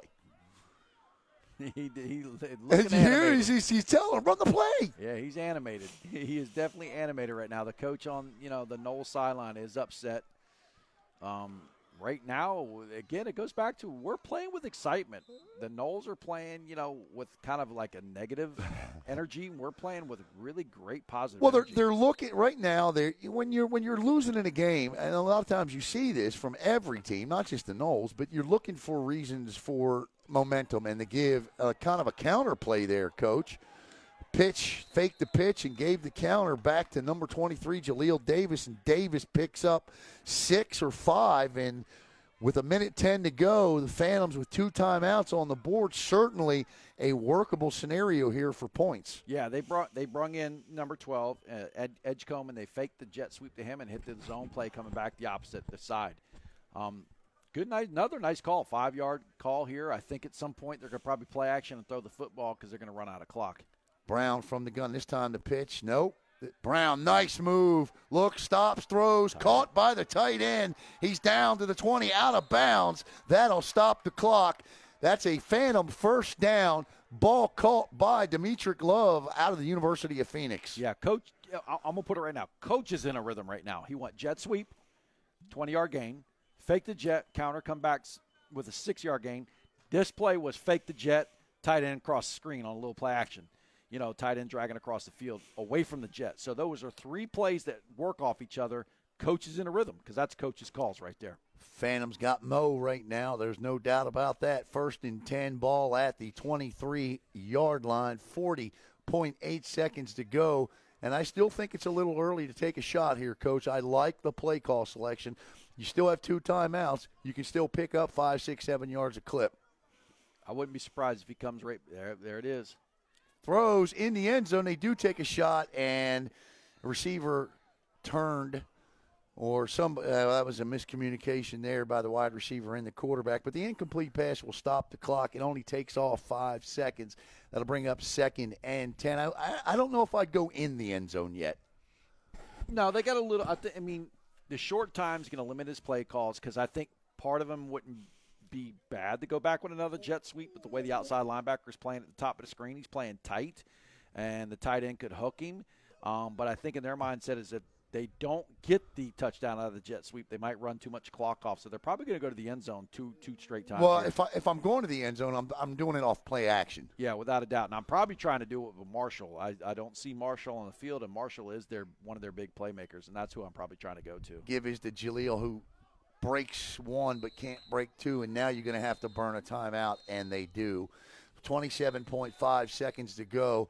Not sure about that one. No gain, 3rd and 10 here, and I think you just probably now you got to take a shot here, Coach, and maybe this is tough because you're certainly within a field goal try of Johnston, but right now you're looking at a 33-yarder. The ball's at the 23, 33, 6-yard snap, 39-yarder, and against the wind with the elements. All right, so maybe you probably go kicking with the wind now. So you're kicking with the wind now. I don't know, Coach. I still – do you take a shot here in the end zone? Yeah, I think it's two-play territory. Johnson's not healthy. That's right. The one thing we know. If he's not a healthy kicker, and the other part is they have a second-string snapper. So between the two, I don't know if I risk it right now. They're better off trying for the end zone twice. And the third part is a little bit of mist on the ball, weather is off a little bit. There's three things that I don't know if I'd trust my kicking game with. Okay, well, you sold me. So let's go with it. Yeah, extra point with a bad snap. Brian, yeah, that's right. Forgot about that. So 3rd and 10 now. So obviously maybe looking, not obviously, but maybe looking at 2-down territory here for the Phantoms. Brown with Davis to his left, 2 wide receivers to his left and 1 to his right. Wants the ball, gets the ball, blitz, throws, caught, and down to about the 4-yard line. That's as good of a ball as we've seen Brown deliver all night, all year for that matter. And with 16.8 seconds to go here, Coach, it's 1st and goal from the 4, and Mo Thomas with a nice catch. Yeah, that was a nice little skinny to him. We call it a skinny post. A typical post is 10 yards, break 45 degrees, where a skinny is kind of like you run 10 and you kind of smooth your way into a slight slant. Good job. Great throw by the quarterback right there. But more importantly, good job by Thomas getting up and getting that football and putting his body between him and the DB. 16.8 seconds to go. Timeout burned on the field. It'll be 1st and goal to go. Obviously, you don't have all 4 downs to play with here, but you do have 1 timeout left, Coach. What would you do here? Would you do a draw, run a draw? You know what I like? That little quick pitch they've ran twice now. I think that quick pitch could catch them off guard. One, it gets them outside that DN, and the DN all-nighter outside backer hasn't done a good job containing. But 2, with the timeout, if it does get snuffed out, they can call timeout and come right back to it. But that quick pitch is twice. They've read it twice. Both times was about a 12-yard gain, and the other time was about a 13 to 15-yard gain. So that's kind of what I think would hit them right now. 16.8 seconds to go. 1st and goal to go for Brown in the offense. Same formation, Davis to his left. Receiver in motion. Looking, got him across the middle. Touchdown, Orlando Phantoms. And guess who? He deserves it, Mo Thomas. Yeah, Mo Thomas with a quick slant, catches the ball again, puts his body between the receiver and DB. And really, it didn't matter who he threw the ball to right there. Brown had Mo Thomas on the slant, and he had Marshall on the motion flat route too. Coach, so both wide receivers were open. Coach, that was a perfectly executed 2-minute offensive drive run by Torrance Brown. And I got to give credit, of course, to the coaching staff. Excellent play calling. Yeah, that to me, I said it earlier, I think that put it on the coach right there. The coach had a rhythm. You know, that series that he called, that was a jet sweep into a jet counter into a jet play action. Beautiful series call by the coach. It allowed Brown to get him into rhythm, and Brown made the right throws when he had to. That's a good closing series to close off this half. You know, to me, the only thing they got to do is just don't put the ball in number one's hands right now and let one get some kind of exciting run to end this half. 20-0, the Orlando Phantoms on top, the largest lead of the year for the Phantoms, and outstanding football game tonight, both from the offensive and the defensive side of the football. And Coach, I'll tell you, it's just you talk about that rhythm, and it's the rhythm of the offense that has allowed that you can see this defense relax and not having to get out there and try to play with a sense of urgency. To them tonight, they've created 2 big turnovers in which the Phantoms have turned into 7 points. But 20-0 lead going into the half, Coach. I know we've seen plenty of football in our lives where it can be a tale of 2 halves, and I still think that the Phantoms are going to have to try to figure out Kentel Kendrick. But I like where they're at with 11.1 seconds to play in the second quarter. Oh, I definitely agree. You know, like you said, the rhythm, you know, is there for them right now. I think they've gained an offensive confidence that they haven't seen in 2 weeks. More importantly, they've gained a defensive confidence. We have not seen any defense in 2 weeks. This is the first time they're going to go into a halftime posting 0 points, assuming that we don't get any big play in this next 11 seconds. 20-0. And I would assume that if Georgia doesn't run this back, you can expect their offense to take a knee. They will receive the ball to start the second half, and this is just going to be a onside kick. And, Coach, they didn't kick it to number 1, but they certainly allowed Kentel Kendrick with an opportunity to throw a Hail Mary here. Yeah, I mean, again, I understand the purpose of what they're trying to do. They don't want, number 1, their big playmaker to get the ball and create something crazy. But you also have to put the ball deep enough to where you just said you can't just throw a one-play Hail Mary.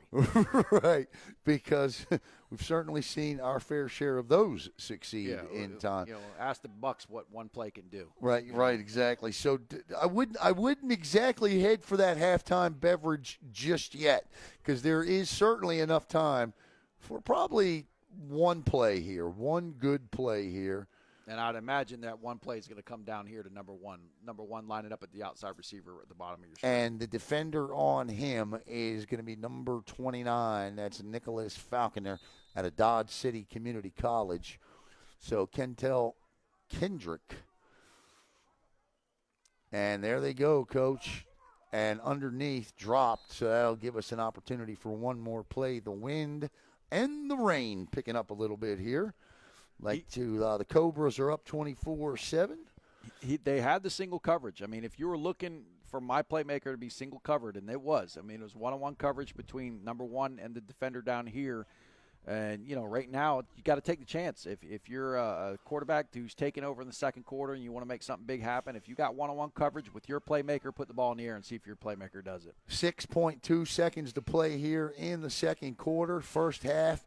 20-0, Phantoms on top. Backfield empty, 5 wide receivers, 4 in the tight end.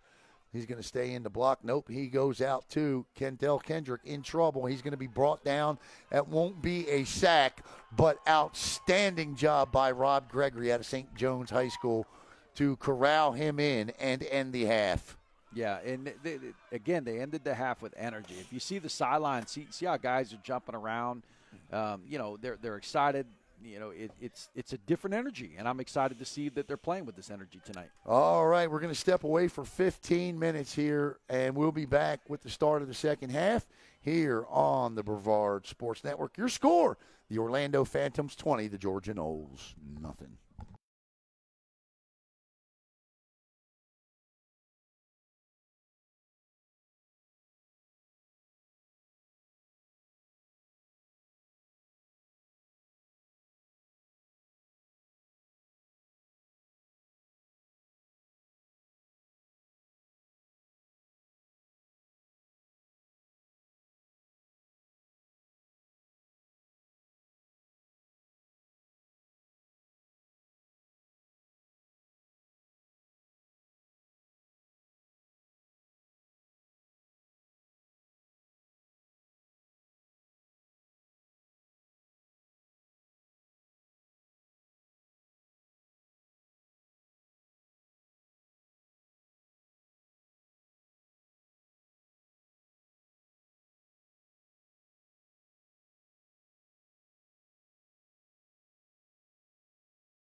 All right, welcome back here to Tom Story Field, Lake Brantley High School, as halftime has concluded. The teams are taking their good old time coming back out onto the field. As you can see, maybe from the lights here, the rain has certainly picked up and the temperature has dropped even more here. It is, according to the WeatherBug app, 50 degrees here right now. So it's chilly and raining, and you know what? That's perfect football weather. Here are your first half stats, courtesy of Mr. Brian Keys here at Lake Brantley High School. This is the complete opposite of where we were last week at this very time. In terms of first down, the Orlando Phantoms with 11 first downs in the game so far. Orlando, 11 first downs. The Georgia Noles, they've got just 3. How about rushing yards in this one? The Phantoms with 24 carries for 164 yards, 7 yards, nearly 7 yards a carry. The Noles, 9 carries, 31 yards, 3.4 yards a carry. Passing yards, 67 to 15. Total yards dominated by the Phantoms, 231 to 46. The Phantoms passing attack, Torrance Brown 5 of 8 for 67 yards. And the Noles just 1 out of 7 and 1 interception for 46. Time of possession, well, when you're running the football as effectively as the Phantoms are, time of possession is certainly going to favor you. 22 minutes and 50 seconds for the Phantoms and 7 minutes and 50 seconds for the Noles. All of that aside, the most impressive part, Coach Derek Smith, of the what the Phantoms have been able to accomplish here in the first half is they have 8 guys in there that have never played the positions they are currently playing. They're missing 7 starters tonight. And I tell you what, it seems to me, we were just talking to team owner Michael Torres, it seems to me that the Phantoms have found 7 new starters. Yeah, you could say that. A couple of things that occur because of that is, one, generally when you're down 7, 8 starters, or any starters, other guys rise to the occasion. The other veterans that were starting in the positions that aren't remakes. And that's what's happening. Other guys are rising to the occasion. But also, it's attention to detail. Some of the new guys that are coming in are starting. We're paying attention to detail. They obviously knew the system. That they didn't come in not knowing the system. They knew the system. I'm impressed with the center right now. That, to be quite frank with you, that's the one that to me is the most impressive, is because it's not easy to come in and be a new center. They said he switched him over from the defensive side of the football. So he's not a typical center, one. Two, he's never made a snap. Yeah, and he's typically not on offense, so that's 2 strikes against him. 3 strikes is he's got a nose guard he's going against this week that's 320 pounds. So it's not like he gets to snap the ball and find a linebacker. He's snapping the ball and having somebody punch him in the mouth immediately. And then the weather's not really nice either. The weather is more like a little wintry for us right now. The smell of barbecue in the air and the cold chill of mist is hitting him in the face. But he's doing a great job overcoming all those obstacles. And right now, and what is he really an errant snap? But 1 errant snap all night on the extra point is all we've seen. Yep. So the Noles will get the second half kickoff, and it'll be interesting to see the second half adjustments by Coach Flagg, especially on the offensive side of the equation. Kentel Kendrick took over for Jamel Hickey at quarterback about midway through the second quarter there. Kendrick was a little bit more successful than Hickey was, but I tell you, the thing that has made all of the difference tonight is the ability for those young corners to shut down the wide receivers for the Noles, and the Noles running game has not been able to get on track. No, and Coach Torres had made the comment that they're not getting burnt deep. That's one of the weaknesses of the defense the last 2 weeks was they gave up the big ball. And getting burnt deep just really demoralizes an offense. They're making the offense earn their drives. He said if they go on a 10 to 12 play drive and they score, he'll accept that. He just doesn't want the big play.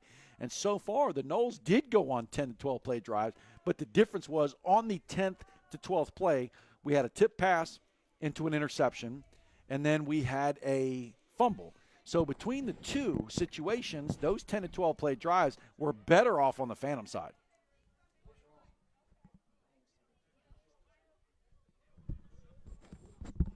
So the Georgia Noles have left the field for some unknown reason, and I'm curious as to why. There's no lightning in the area. If there were, I'd definitely be concerned because it's 50 degrees. No, and the way they ran off the field, it was with urgency. So I don't know. I see the players are picking up bags and people are packing up, and so this thing could be over. The referees aren't going anywhere. No. Maybe they didn't make all of their halftime adjustments. I don't know. Maybe they left their bags out in the rain and they're going to get them. I don't have a clue, but I do see Seminoles coming on to the field as well. But the entire kicking unit left the field, or kick return team, along with 3/4 of the sidelines have just run off. And so while we're on the phone, or while we're here, let's discuss why the White Hat was on the phone a little bit earlier. The White Hat was on the phone because the Phantoms had made a call to the league office about cut blocking. It's illegal in semi-pro football. And so the referee was making a call to the league office to verify that you're not allowed to cut block. And Brian Keys is now on the phone as well, as he is finding out exactly what's going on here. Yeah, the one thing is, even though we're using college rules where the cut block is allowed to be used, this particular league that the Phantoms are playing in has eliminated the cut block. Two major reasons why they limited the cut block. One is that they understand that they're using an older athlete. Sometimes the older athlete isn't as conditioned as the college athlete or the NFL athlete. But more importantly, there's a good handful of these athletes that are really using this as their next step to go into the Arena League or maybe the European League and sometimes possibly the NFL. They don't want an individual to get injured because of a cut block that keeps them from making that next step to try to benefit their career into a longer situation. David Reed has a point. They might be locking up the locker room, so the guys had to go and get all of their gear out of it. There are many advantages to amateur to professional development football, but this is one of the things that you see from time to time that, let you know it's amateur to development professional football. Yeah, because I do see a lot of them coming back with bags in their hands. Yeah. And unfortunately, it is also raining. Yeah. So I don't think they want to bring bags and stick them in the wet either. So they're probably, let's find a place to put our bags so they're not getting rained on. Yeah, no doubt, as the rain is actually blowing into the press box. But we are very grateful to Lake Brantley High School for allowing us into the press box, because the other scenario would be, we'd be outside right now. Well, and then we'd be collecting our bags, and you'd be doing the game by yourself while I waited for you in the car. Right. As the Seminoles are coming back out on the field, and David Reed, it appears you are 100% correct. And they came on a team bus, too, so they probably just put all their gear on the bus, which is why you don't see them coming back on the field with bags. So, anyway, we are eventually going to kick off here in the second half with the Phantoms ahead 20-0. We'll recap the first half stats for you one more time. The Phantoms with 11 first downs in that first half compared to the Noles 3. 24 carries, 164 rushing yards for the Phantoms, 7 yards a carry, 6.8 to be 100% accurate. The Noles 9 carries for 31 yards. That's 3.4 yards per carry. The Phantoms with 67 passing yards compared to just 15 for the Georgia Noles. 231 total yards for Orlando, just 46 for the Noles. Torrance Brown, 5 out of 8, no interceptions. And Noles quarterbacks 1 out of 7 and they had a pick. Time of possession, 22:50 for the Phantoms, just 7 minutes and 50 seconds for the Noles. So it has been a first half both on the scoreboard and statistically dominated by the home team tonight, who are in desperate need of a win. But there is another 30 minutes of football to play. So we shall see here, Coach. Yeah, and this is not the best situation for the Noles to come out with a quarterback that they brought in the second quarter. He's going to have the wind in his face, so he's throwing against the wind. He's got a mist blowing, so it's going to be a harder ball to handle. Really, this is a great opportunity for the Phantoms defense to come up with a good 3-and-out, create the excitement, that they had in the first half. If we can get a quick punt, this could be the nail in the coffin series that we see coming out of the defense for the Phantoms. Coach David Reed says, I don't normally watch the game from my couch, but this is a great advantage. And, Coach, we're going to take that as a compliment because if we were unbearable to listen to, chances are you'd probably turn down the volume. What I would do, Coach Reed, is have tell your coach, can we get some sort of headset that can get all the way home next time, and you can maybe start making the calls from your couch. Did he just do what I thought he just did? Yeah. Did he just absolutely run up to and miss the football? Well, one, we didn't have a whistle that started play, but he almost Charlie Browned it, just to be quite frank with you. He almost Charlie Browned it. So here we go again with no Lucy on the field. Brian Johnston, the kicker. I haven't seen Charlie Brown in a while, man. Yeah. Here's the kick, maybe. And this time, nice kick. Ball be fielded right to number 1, bobbled at the 15, straight up the middle. He's got a seam, and he has got one person to beat, cuts it back for some reason, kicks it out to the outside. He's down to the 40, and he tries to leapfrog over. But we kicked it to number 1, and all he did was return it 50 yards. Yeah, the one thing you made the comment, he cuts it back for some reason. I don't know why he cut that ball back. If he just continues to run the ball straight, it's touchdown. It's 6 points. Yep. Really was, next time we get a chance to kick the ball, we do not need to kick the No, we do not.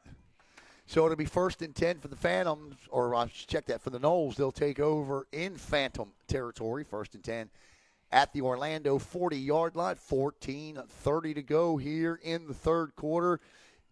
A heavy downpour now with the wind blowing directly into the face, and for some reason we are back to the starting quarterback, Jamel Hickey. I wonder if they go quarter, 1st and 3rd for him and 2nd and 4th for the other quarterback. Well, this is not Brevard County Middle School basketball, so I'm not sure why you would do that, because I felt like that Kentel Kendrick had some success. Well, they did open up with the run. First play, run off tackle, with a little 3-yard gain. Nice little hit up the middle by number 17, cleaned up that tackle, Dixon. 2nd and 7 now for the Noles. One back in the backfield. Hickey turns, gives, or actually going to keep it himself, and he's going to be gobbled up by that Phantom defense. And, I mean, it looked like he was swallowed whole there by David Roberts. Yeah, that's a good tackle by the linebacker. And again, Dixon came up the middle to close away the cutback gap. So good job by both linebackers filling that hole. So to bring up 3rd down and 9, I think this is 4-down territory for Georgia. So you may not have to have it all here, but certainly you want to put yourself in a 4th and short situation. Again, your quarterback is the starting quarterback of tonight's game, Jamel Hickey, 5'8", 175 pounds out of Macon State College. He's got a back in the backfield to his left. He's got 3 wide receivers, two of them split wide to the left. He's going to drop back. The Phantoms blitz, throws, caught. Or no, actually through the hands of the intended wide receiver. The intended wide receiver was Torrey Johnson, and that's going to bring up 4th down and 9. Yeah, they were trying to get the ball in their playmaker hands, Johnson. Again, the weather. The weather, I think, is the reason why we didn't complete that pass. A little mist in the air, wet ball, hit Johnson slightly in the fingertips, and he wasn't able to come down with that football. Yep, that one's on the receiver there. So that's going to bring up 4th and 9, and as we suspected, 4-down territory. Yeah, that's you put it there. That was on the receiver. The quarterback did deliver a nice ball, so the receivers do need, regardless of weather, have to come up with catches in those situations. 20-0, big 4th down here for the Noles. Looking to throw Hickey into the end zone. That ball is overthrown, and they will indeed go 3 and out, unable to do anything with the 50-yard opening second half kickoff return by Torrey Johnson and that Orlando Phantoms offense, which has been in a rhythmatic roll, Coach, will come back out onto the field. Yeah, turnovers and downs. That's exactly what the Phantom wanted to do. They're keeping momentum going their way. If we can just get another good called series out of the coach here, good rhythm out of Brown, put one in the end zone, this could be definitely, like I said, that was the nail in the coffin series for the defense. It needs to be followed up with the same series by the offense, and this could be really the end of what we could see of the Noles. Well, you talked about a nail in the coffin. For me, it comes right here. They've put the nail in. Now they can hammer it shut with some points on this drive. Yeah, I definitely would agree there. But I think the Phantoms have got their number on defense. So it's 1st and 10. The ball's at the 39. For some reason, that's going to be a false start, and that'll back them up 5 yards. So it'll be 1st and 15. Ball will be placed at the 34-yard line. Yeah, that's a unlikely penalty by Bishop there. Bishop, one of their tackles that I talked about, both their right and left tackle are the leaders of their offensive line. He knew he was wrong. You see him slap himself in the helmet after he made that offsides call, but we'll overcome with a nice little play here. 13 minutes to play here in the third quarter. Brown, the quarterback from the shotgun, looks like he's got, I can't tell, I don't think that's Jaleel Davis in the backfield, but he's got 2 wide receivers split equally wide to the left and the right. Brown wants the ball. He'll get it, gives to the back in the backfield, slashes through. He's going to pick up 5, maybe 6 yards, and the ball carrier is number 28. That's Paris Hennington. Guess where he went to high school? Right here at Lake Brantley. Yeah, that's their third running back of the night. He was the one that had that first quick pitch in the first quarter in the 3rd and long situation that allowed them to get room to punt. You can see he's a little bit quicker, slasher-type guy. He's not real big, but he does have quick feet. Again, he knows this field well. Attended high school here at Lake Brantley. 5'10", 175 pounds. That's going to bring up 2nd and 9 after the gain of 6. He'll stay in the backfield. He being Hennington. Brown gives back to Hennington. Hennington cuts it outside, and he's going to cut it back. Lose a yard or 2 on the cutback, but still going to pick up 6, 7, and that's going to put the Phantoms in a 3rd and 4 situation with 12 minutes to play in the third quarter. Yeah, you can see, again, nice running games going for the Phantoms. They've had to start behind the sticks because of the offsides call, but 2 back-to-back 5-yard runs, 2 good calls. Let's see if we come up with another run for the third down situation. A run of 3 to 4 yards will give them the first down. Dontavius Purdue, the backup quarterback out of Eustis High, checks in. He's going to play wide receiver. Brown this time. Looks like he's got, it's not Hennington this time. Bigger back in the backfield. It's either Davis Looks like Jaleel Davis. It looks like Jaleel Davis back there. 3rd and 4, and to give us to Davis straight up the middle. And Davis with a gain of 12, 13, 14, 15 yards, Coach. And that is just straight power football. Run it down your throat. First down, Phantoms. Yeah, they're starting to embarrass the defense of the Noles. 2 tight end set. They're just smashing the ball up front. When they checked in number 14, Purdue checked in as a tight end. They're running a 2 tight set and just starting to smash up front. I want to give a big shout-out, as Coach Reed said, to their center, Nobles. He's out. He had surgery the day after the game last week on his ankle. Obviously out for the year. Get well, Mr. Nobles. Look for you next year here with the Phantoms. 10:45 to play. 1st and 10, ball at the Georgia 37. This time to give us to Davis, or actually Brown's going to keep it himself. Probably should have given it to Davis. And he still turns nothing into a gain of 2.5, maybe 3. Yeah, that was a misread by Brown right there.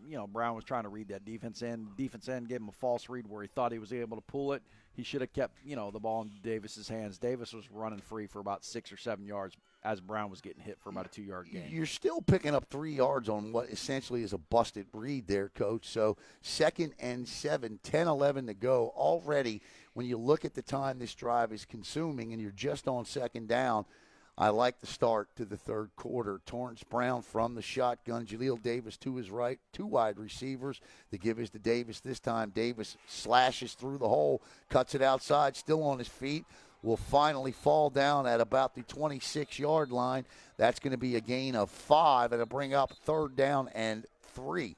Yeah, well, we got a flag on the play. What you're going to see there, which you don't like flags, but I don't know if I'm going to be upset with that flag. The flag they're throwing right there was 45. That the center that they checked in. Well, so I use numbers, but the center that is doing it for the first time was just manhandling this guy down the field. And after Davis got tackled, he kind of manhandled him a little later than what the whistle would allow you to do it. You know, I'm not upset with that flat foul because it just shows the demeanor and the attitude that the offensive line has right now. They're just mowing the defensive line of the Noles up.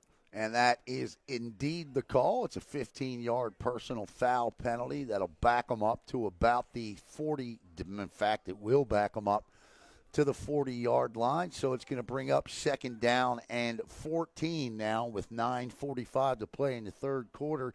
And I would keep the ball on the ground here one more time, Coach. Yeah, there's no need to change the philosophy of what's going on right now. You're mowing these guys. About the only thing is if fake the run and hit one of these two tight ends streaking down the field because the DBs are starting to peak. You know, the Noles DBs are starting to realize that their front seven's getting mowed. So they're in their mindset is like, we got to start making tackles. What happens is that they start peeking in that backfield thinking they're going to make tackles. Those tight ends will run right by them. All right. So a lot of conversation tonight between the officiating crew. And, you know, I'm a fan of that sometimes, and sometimes I'm not. I'll let you decide whether I like it or not tonight. 9:45 to go. Brown from the shotgun. Brown standing at his 45. Jaleel Davis to his right at the 46. Ball on the 40 to give. Actually kept by Brown. And Brown, the ball is out. And I believe fallen on by the Noles. Number 37 has it for the Georgia Noles.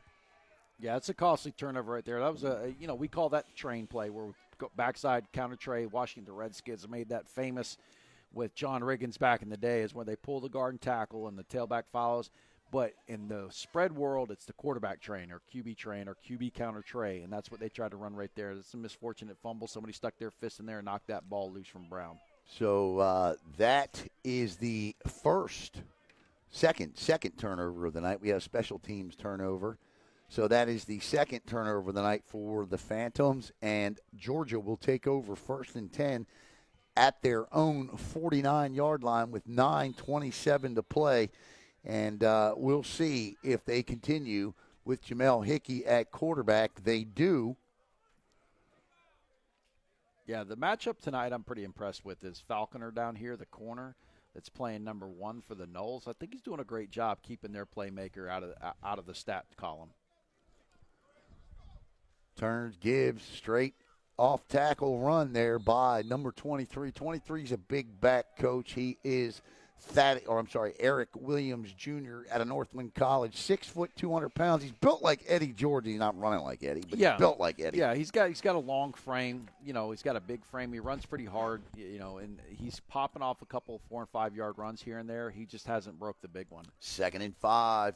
Give again a high snap. This is same running back. He's going to pick up 10 yards. And with Eric Williams Jr., more than enough for a Georgia Nole first down. And the Noles back in that hurry-up, Coach. And they got away from this, and they worked it to success, but only ran it on 3 plays in that first half. Here's the snap, and this time in a whole lot of trouble.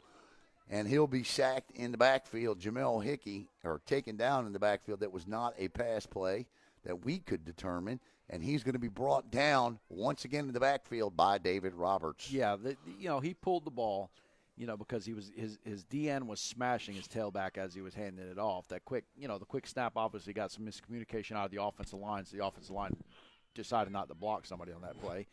But the other thing is, again, I'm not trying to demean his size, but you're seeing the lack of size out of the quarterback. He goes down with an arm tackle. He can't see over the offensive line.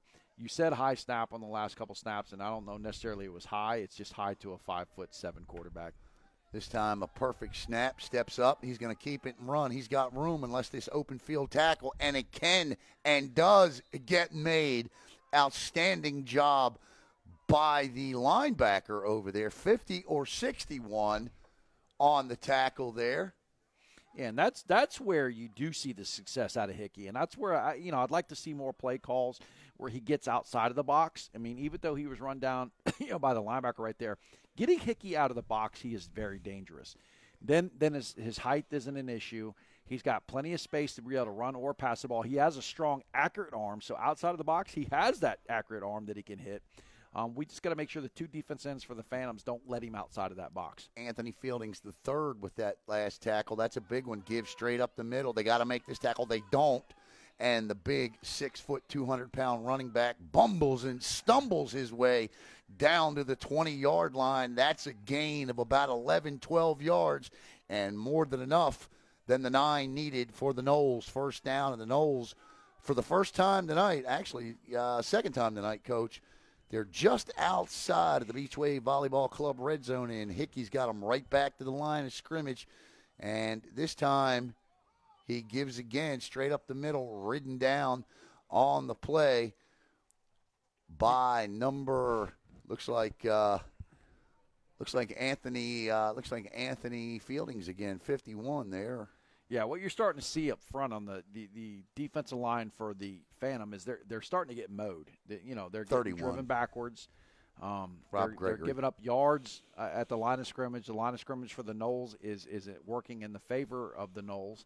So right now the Phantom defense line has to gut it up. They have to get a little bit lower, make sure they're not getting driven backwards on the snap, and let the linebackers clean up a few plays. 2nd and 7 now for Georgia. They've got 4 wide receivers.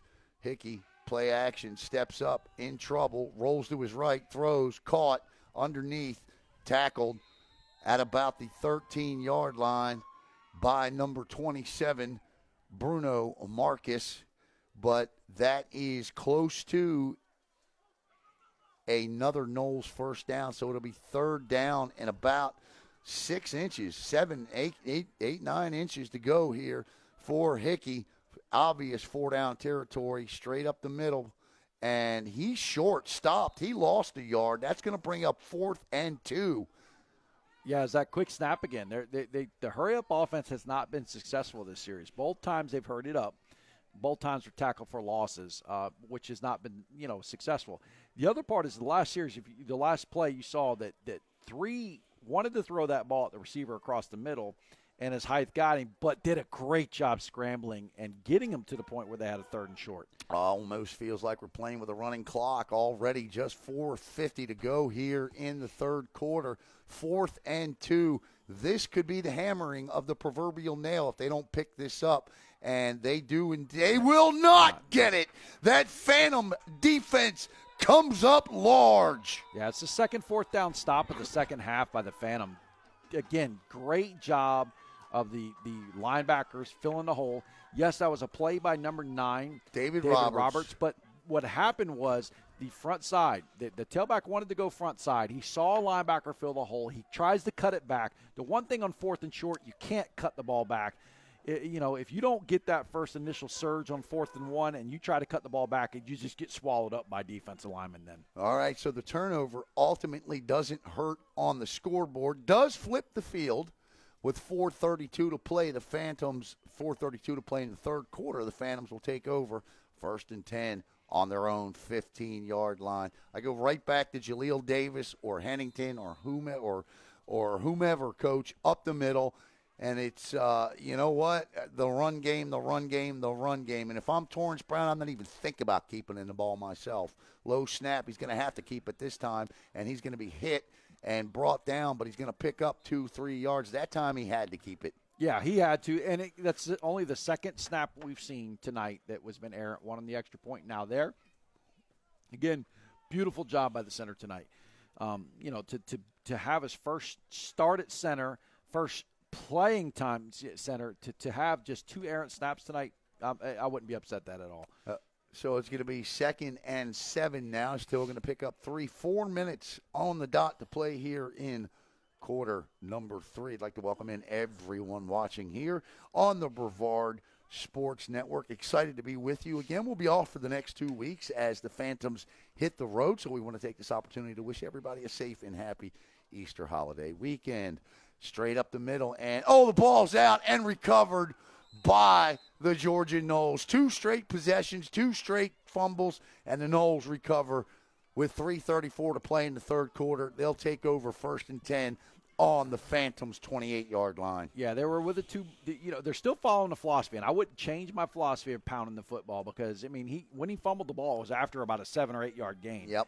That was the 3rd string tailback tonight that came in. Not necessarily saying he's 3rd string, but he's the 3rd Tailback. to check into the game on Hennington, and Hennington just couldn't hold on the ball. Again, we got a wet, nasty miss going on out there. That was a good tackle, too. Yep. He hit him straight in the waist, and it was almost as if the top half of Hennington's body was moving forward while his legs were planted.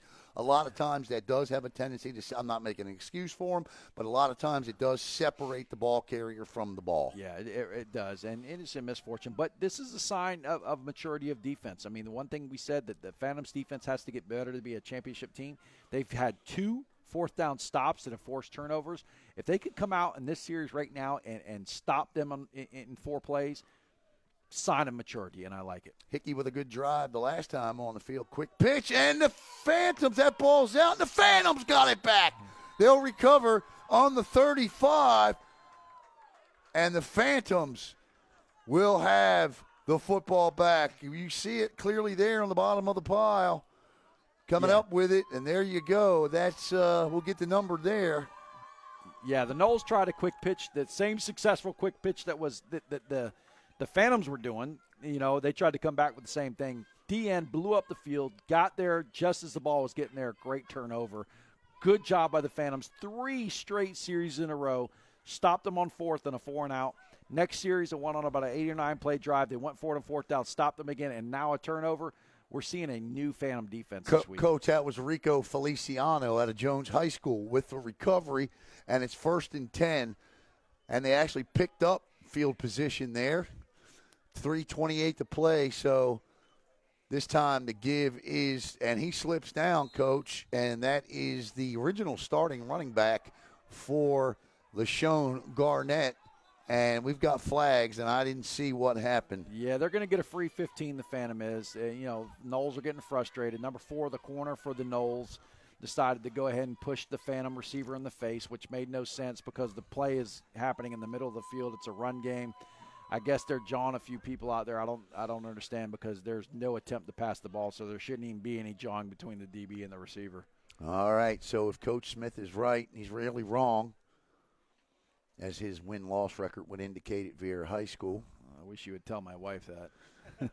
I'm rarely wrong. I don't know if well, she'd believe you're that. rarely wrong when it comes to football. Oh, that's a key. That's a key element to that so statement. I'll add right that in. All You're right. rarely wrong when it comes to football. All right.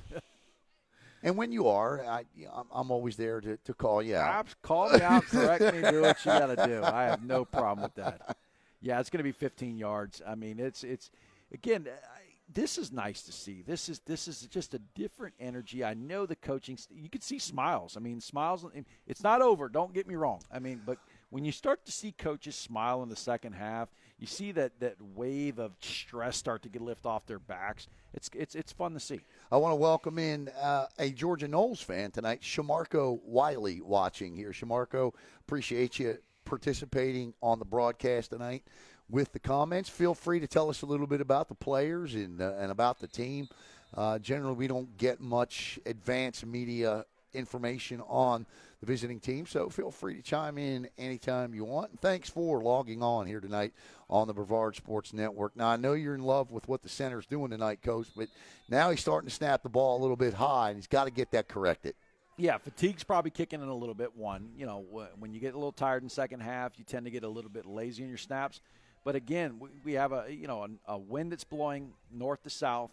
That wind that's blowing north to south is literally, bringing mist with it. He's probably being affected by the field conditions. On top of that, he's just got to settle down a little bit, and I think he'll be fine. All right, this is going to be for our 2nd and 5 here for the Phantoms. They got the ball on the Noles 40-yard line. And, I'm not sure what's half the line, 3/4. Yeah, we're gonna chalk that up to 2nd and 10 coming up as you had the center still with the ball in his hand. The right guys moved, the left guys, who knows?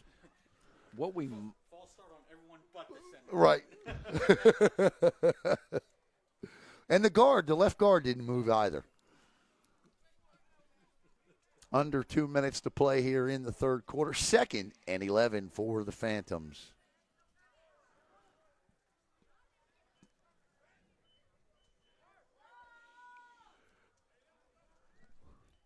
Who's yawning? Now Oh, no. And just falls on it, Yep. and he does. we have definitely brought the jinx to the center. That's That the was phrase me. that It you was me. have It was brought me. the jinx I have to brought the the center. jinx to the center. To the center. I commented that right now he was the player that impressed me. He's getting a little struggling right now. Yeah, that's that's all right. He's going to have to get the. And you know what? It may take a play like that to refocus you and get you right back in the.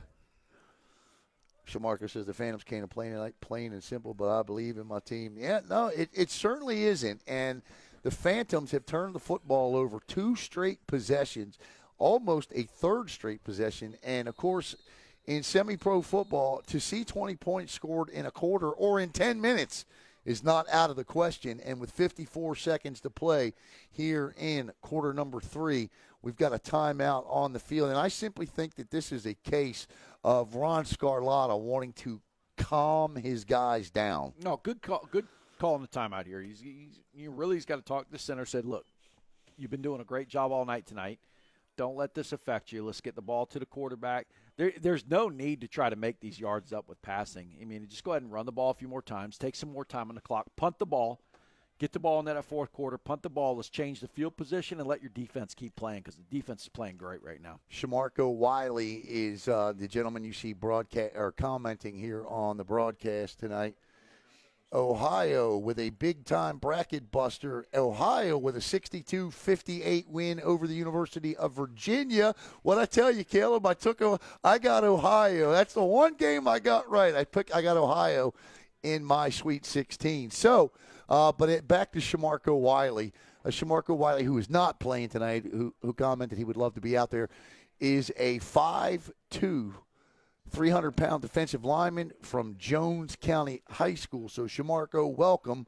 And he said the O-line is lucky that number 60 ain't out there. I hear you, Shamarko. I hear you. And you know what? I tell you what, man, sounds like you do a lot of clogging up the middle as well. So, get well, my friend. Get well, and we'll catch you next time. 54 seconds to play in the 3rd quarter. Now, Shamarko, since you're online still, we just said 5'2", 310. Is that a misprint at 5'2", or are you 5'2"? That's a big man. He's a big man taking up a lot of space out there. They just checked in another nose guard right there. The last nose guard they had in there was 5'11", 385, and he was a big man. Yeah. So 3rd down and a trip to the Bahamas and he's going to quick kick on 3rd down, and that didn't work. And this is at the 40, caught. The ball's out. Did it go out of bounds? The Noles get it back, but I'm not even sure what happened, why it happened there, what went down. But a quick kick we saw, caught on the far sideline, returned down to about the 35, fumbled forward for about 8, 9, 10 yards, and then recovered by the Noles. Is the best way I can describe it. 42.6 seconds to go. Why would you quick kick on 3rd down? Maybe they were trying to catch him off guard. We do know that their kicker is injured. He's had an okay night tonight, though. Yeah, I mean, I haven't seen any miscued He punts. certainly kicked it to number 1 enough. It could be more of a result. I'm joking. Yeah, you're right, but it could be more of a result of their center being a little off. That could be too. That could be and too. long snap with their center, knowing that the punt might be trying to block it. Shamarko said, "No, sir, he's 5'2", and he is any O-line's nightmare." There you go, Shamarko. I can believe that. Yeah, Shamarko, are you a 2-gap player, or do you like to play with speed? See if he answers that question. 1st and 10 here, ball on the 26-yard line, 42.6 seconds to play in the 3rd quarter. So the Noles, if ever they needed a score, it is now. Looked like a false start, but that's on the wide receiver there, number 1. That is not without the whistle, that's a fumble. Yeah, but that was not a lateral. Torrey Johnson got the play we've been calling for, Coach, and that is to get the ball to him in space. They did that, and he didn't catch it. Yeah, the offense coordinator's doing the right things to try to get the ball to number 1. We've seen Torrey drop the ball on a quick hitch now, and we've seen Torrey drop the ball on this shield. One, if you're going to be a playmaker, which we know he can be, you got to be a playmaker 100% of the time. You can't be a playmaker 50% of the time because then you're really, not doing your team any good. So he's 2 crucial drops right now is costing this football team, and it's going to probably cause that offense coordinator to shy away from his number. It says, Shamarko says he can do both, but speed is more his game. There you go. Then they are missing tonight because that's kind of what they're missing. They're missing somebody hitting those gaps tonight. 38.2 seconds to go, 2nd and 10 now for the Noles. And this time to give us to the big back, and he slashes, cuts inside, cuts back, and he's all the way down to the 10-yard line after a gain of 15. He being Eric Williams Jr. out of Northland College. Yeah, he's a good, strong runner. He does a good job, cutting back when he does run the ball, keeps his shoulders square. He broke that first tackle, which allowed him to get, deep in the secondary before its safety was able to tackle him. Trying to get points here before the third quarter ends. 10 seconds to go. They give to him again, and this time there to swallow him up before he gets to the line of scrimmage is number 44. That is big Marquise Mitchell out of Geyer High School. Yeah, Marquise, the first time, he's kind of like, oh, shame on me. I wasn't where I was supposed to be. That time he goes, look, you ain't running the same play twice in a row. All right, that'll take us to the end of the third quarter. We'll switch sides of the field. One more commercial here before the end of the night. So we're going to step away. We'll be back with the fourth quarter. Your score, Phantoms 20, Georgia nothing.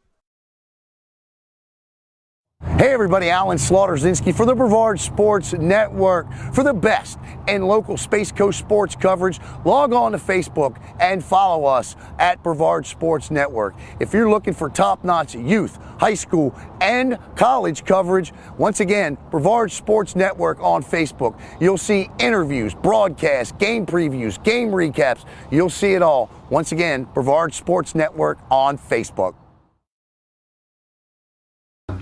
Hey, this is Devon Dudley, and you are watching BREVARD Sports Network. Oh, my brother, testify.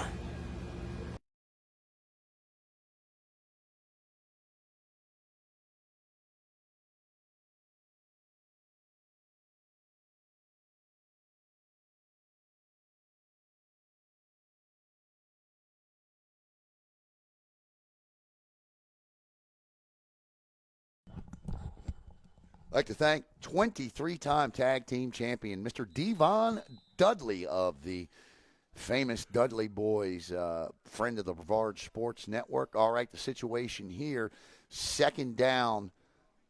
I don't know, is it goal to go? Should. Yep, 2nd goal to go. Yeah, okay, ball's at the 11, turns, and he's going to be brought down, and that's going to be 3rd and goal to go, and he's going to lose a yard or two. Yeah, the quarterback, you see what we saw there was kind of like the quarterback was trying to pull it and keep it. The tailback was trying to clamp on it. Both of them kind of hit up in the gap together, and at the very end of the play, it ended up being the tailback had the ball and it was tackled. Coach, what I'm sensing from the coaching staff of the Georgia Noles tonight is when they've gotten down close to, or deep into Orlando Phantom territory, when they've gotten to 2nd and long or 3rd down situations, it seems they have tended to panic with the play calling here. You've got 2 downs to get into the end zone here. So I don't think you need to try to get it all in one chunk. It'd be nice if you could, but we'll see what happens. 3rd and goal, Hickey looking, steps up, and that ball should be and is picked off. And that could be a pick 6 if we can get the block thrown here. Cutting it back, and no, it won't be. But a good job of concentrating by Gladell Brutus, the safety out of Benedict College, and they have forced a red zone turnover, but we've got a flag down. Yeah, and it appears we got an injured player on the sideline too. That doesn't look like it's going to be a nice injury either, to be quite frank with you. Again, I've alluded to this all night. It might seem, like I'm picking on him, but 3 is just, he's too short. He tried to stay in the pocket. You saw that when he was in the pocket, he couldn't see over the pocket. His ball, he was forced to throw a inerrant, high, unnecessary ball because he couldn't see over the line, and it ends up being an interception. So with 13:54 to play in the game, we've got an injured Georgia Nole down deep on the sidelines of the Orlando Phantoms. Now, I know in the National Football League and even in college football, and he is up, you cannot resume play with the opponent injured on the opposing team's sideline. You cannot resume play. But I wasn't sure, but it looks like they're going to take in. He is being helped, and he is number 52. If you're watching at home, Elijah Thompson. Elijah's a 6'3", 285-pound defensive tackle at a Warner Robins High School up there where they play a lot of Little League baseball in Warner Robins, Georgia. So we're going to pick up and see what the flag is. We got a personal foul face mask against the Phantoms. And did that occur after the interception or before it? I'm almost sure it called. I saw the flag go down before the interception. So that's going to be it's probably hands to the face by a defensive lineman. So that's going to be Noles' ball and should be an automatic first down. Yeah. Well, let me get, credit to where credit's due also. The offensive lineman that they're walking off the field did a great job hustling on that interception to keep that from turning into a touchdown. All right, so it's going to be the stick says second down. It's a half the distance penalty and should be a first down. I could be wrong, but it's showing second and goal to go. Should be first. Thought hands to the face was an automatic first down because it was a personal foul. Yeah, but it's 15 yards, half the distance. Yeah. So maybe it's a call. We don't know what it is. Yep, that's what it's looking like. So second and goal, the ball will be at the 9. Sometimes we got to guess. Yeah, and that's what we're doing here. Until we go ahead and buy the referee crew some mics, we just got to guess. Yep, and that ain't going to happen, so we'll keep guessing.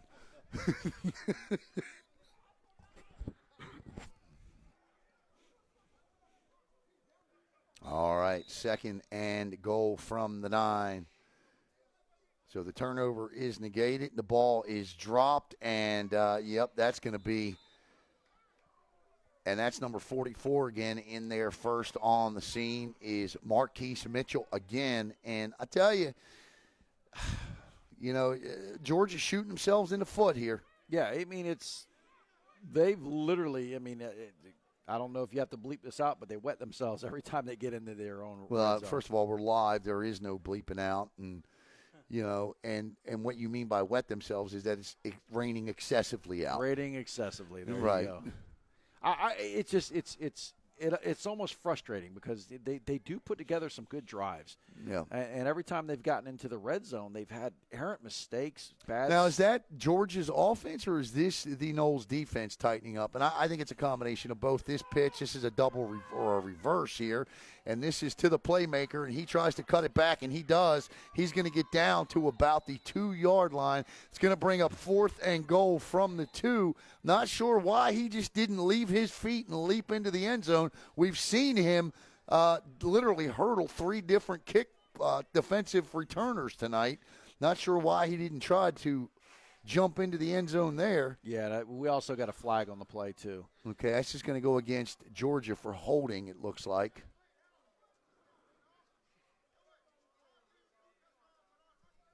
Yeah, that's it's just a nice call. Nice call by the coach. I think the coach made a good call. It looks like we're going to have a hit in the back. It would have been interesting. I'll tell you what, I wish this flag didn't occur because it would have been really cool to see a 4th and 2. To see the Phantoms come up with a 3rd, 4th down stop would have been awesome to see. Torrance Brown and number 23, Eric Williams Jr., discussing the rules of the game. All right, that conversation's over.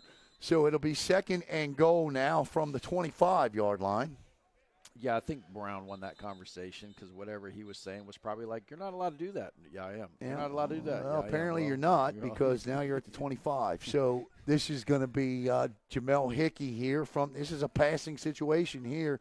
Hickey, 2-step drop, steps up in the pocket. He's going to keep it, and he's going to break 1 tackle, and he's down to the 10, skirts the sidelines. He'll go out of bounds at about, we'll see where the official marks the ball. Did he step out at the 8 or did he step out at the 3? He steps out at the 6, and it'll be 4th and goal from the 6. This is, like I said, I was hoping to see a 4th down and kind of short. 3, 4, if we get this 3rd, 4th, and short stop by the Phantoms, that's something you don't see a lot in football games. You see 1 or 2 big 4th down stops, but you don't see 3. You don't see 3. This is going to be, a defensive guy. Alan, I'm a defensive guy. This is kind of exciting to watch a 3rd, 4th down attempt. The ball is officially marked at the 5. So this is, with 11:42 to go here, we're going to get a timeout, and I think it's a good timeout taken by the Georgia Noles here. They're down 20-0. It's 4th down and goal to go from the 5 with 11:41 to play. Granted, the Phantoms' offense has disappeared, and that is because of the turnovers. But the 20-point cushion right now almost, not almost, it absolutely is a must-score touchdown situation. But I tell you, we say it's disappeared, but the one thing, even though they're not putting points on the board, they took the clock. The Phantom, they had a couple turnovers, but they've killed the clock. They've gotten the ball to the game to the 4th quarter without anything, hurting, detrimental to them. What's the call? What are you calling right here? What do you see? You tell me. You're the offensive guy. What I'm doing right now is, if he can, and it prevents the defensive line from getting their hands up, number 1, slant pass right here. I'm just throwing a slant pass to number 1. I would think that's your best chance. You got to get rid of the ball fast. Hickey, obviously, I think you got to throw the ball here. Marcus Brooks says better not be a run. I agree with you, Marcus. I think you got to throw a quick slant here, something that doesn't allow the defensive line an opportunity to get their hands up and block the pass. With the height of the quarterback, I would agree with that on the defensive line. The reason why I don't throw the ball to number 1, he's had 2 drop balls so far in this second half. Whoever. I like that. Obviously, they're going to kick the football here. Oh, my goodness. I like the swing pass to the tailback would have been my call. Swing pass to the tailback. I don't understand this call. I mean, they still would be 3 scores down, 3 possessions down with 11:41 to play. You got to go for a touchdown here. Maybe it's a fake. I don't know. Snap, the hold to kick is up, and he kicks that one over to Lake Brantley Road. I mean, okay, they got 3 points, but now you're still 17 down with 11:35 to play. Your defense has not stopped the rushing attack. If the Phantoms can hold on to the football. The only thing I could say is maybe they're playing for the future. When I say playing for the future could be the fact that they're looking at we're a possible playoff team. We have to get a little bit more rhythm in our kicking game in order to win the big game in the playoffs. I don't know. Not the call that I don't think any of us up here make. Well, it's interesting to hear you defend it, but I just don't think think it's a good call. No, I agree. I'm trying to think the other side of the coin here. I'm trying to be a nice guy. Maybe I get looked at it. Maybe sometimes I'm a little mean. Maybe I don't know the call. I mean, it was nice. It was a nice kick, but it doesn't benefit. Oh, he drilled it. There's he left no doubt about it. I mean, excellent kick, but you still need 7. It'd be one thing if you were trailing 17-0. Then I could see it. That was a 7-play, 19-yard drive. Here's the unusual part.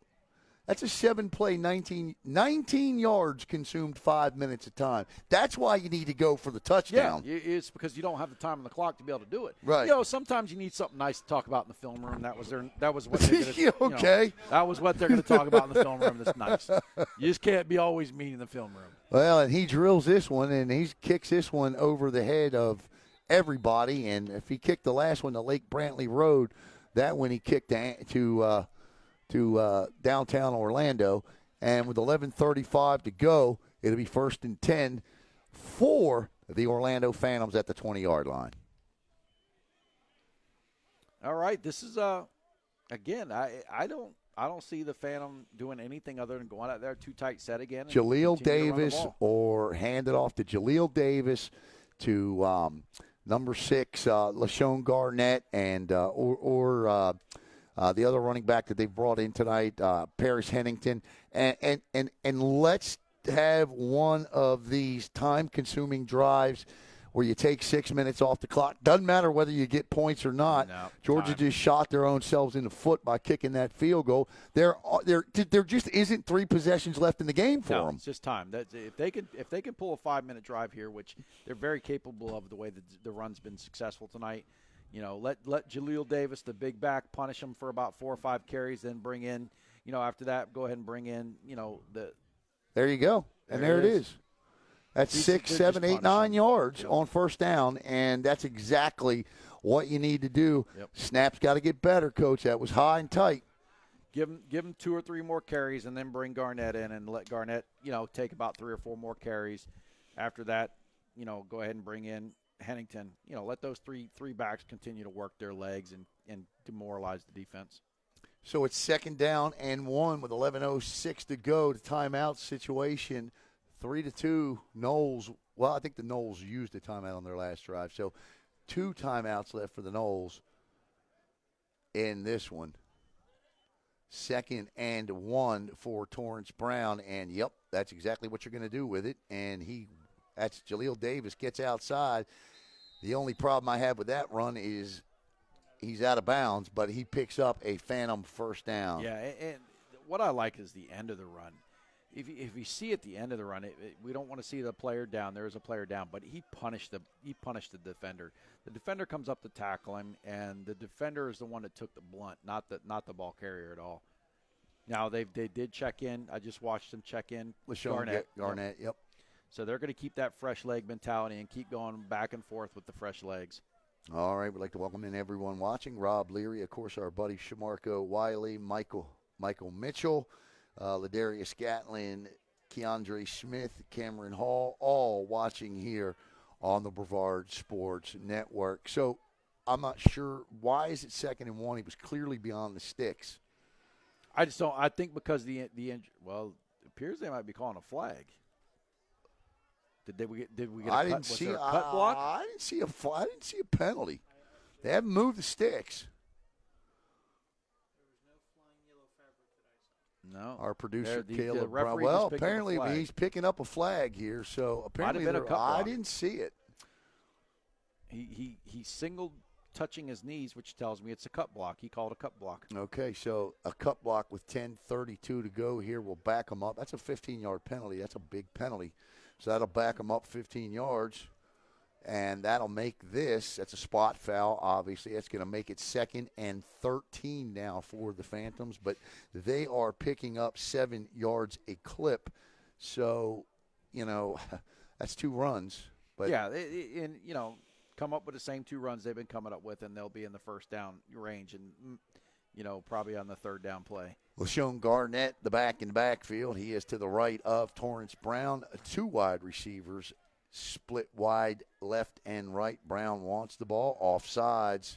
Free play. He's Free gonna go play to that tight across end. the middle. Intercepted, but it won't matter. And so it'll be 2nd and, let's see here. It'll be 2nd and 8 now for Orlando. That's what the 4th time tonight he's caught them on a hard count and gotten free plays. He's Yep. got a very good barked out count. We can hear it up here. Yep. He barks it out real strong, real hard, draws those defensive linemen off sides. But more importantly, he's gotten that rhythm where he knows and his receivers know that when he draws somebody off sides, they go right away to a nice little go route and they try to get something free out of it. 10:25 to go here. Quarter, number 4, and the yard guy has flipped the stick to 4th down. It's 3rd, and there he's corrected his mistake. So I thought it should be repeat 2nd. Yeah, that's exactly right. Repeat a 2nd down, so it'll be 2nd and 8. My apologies.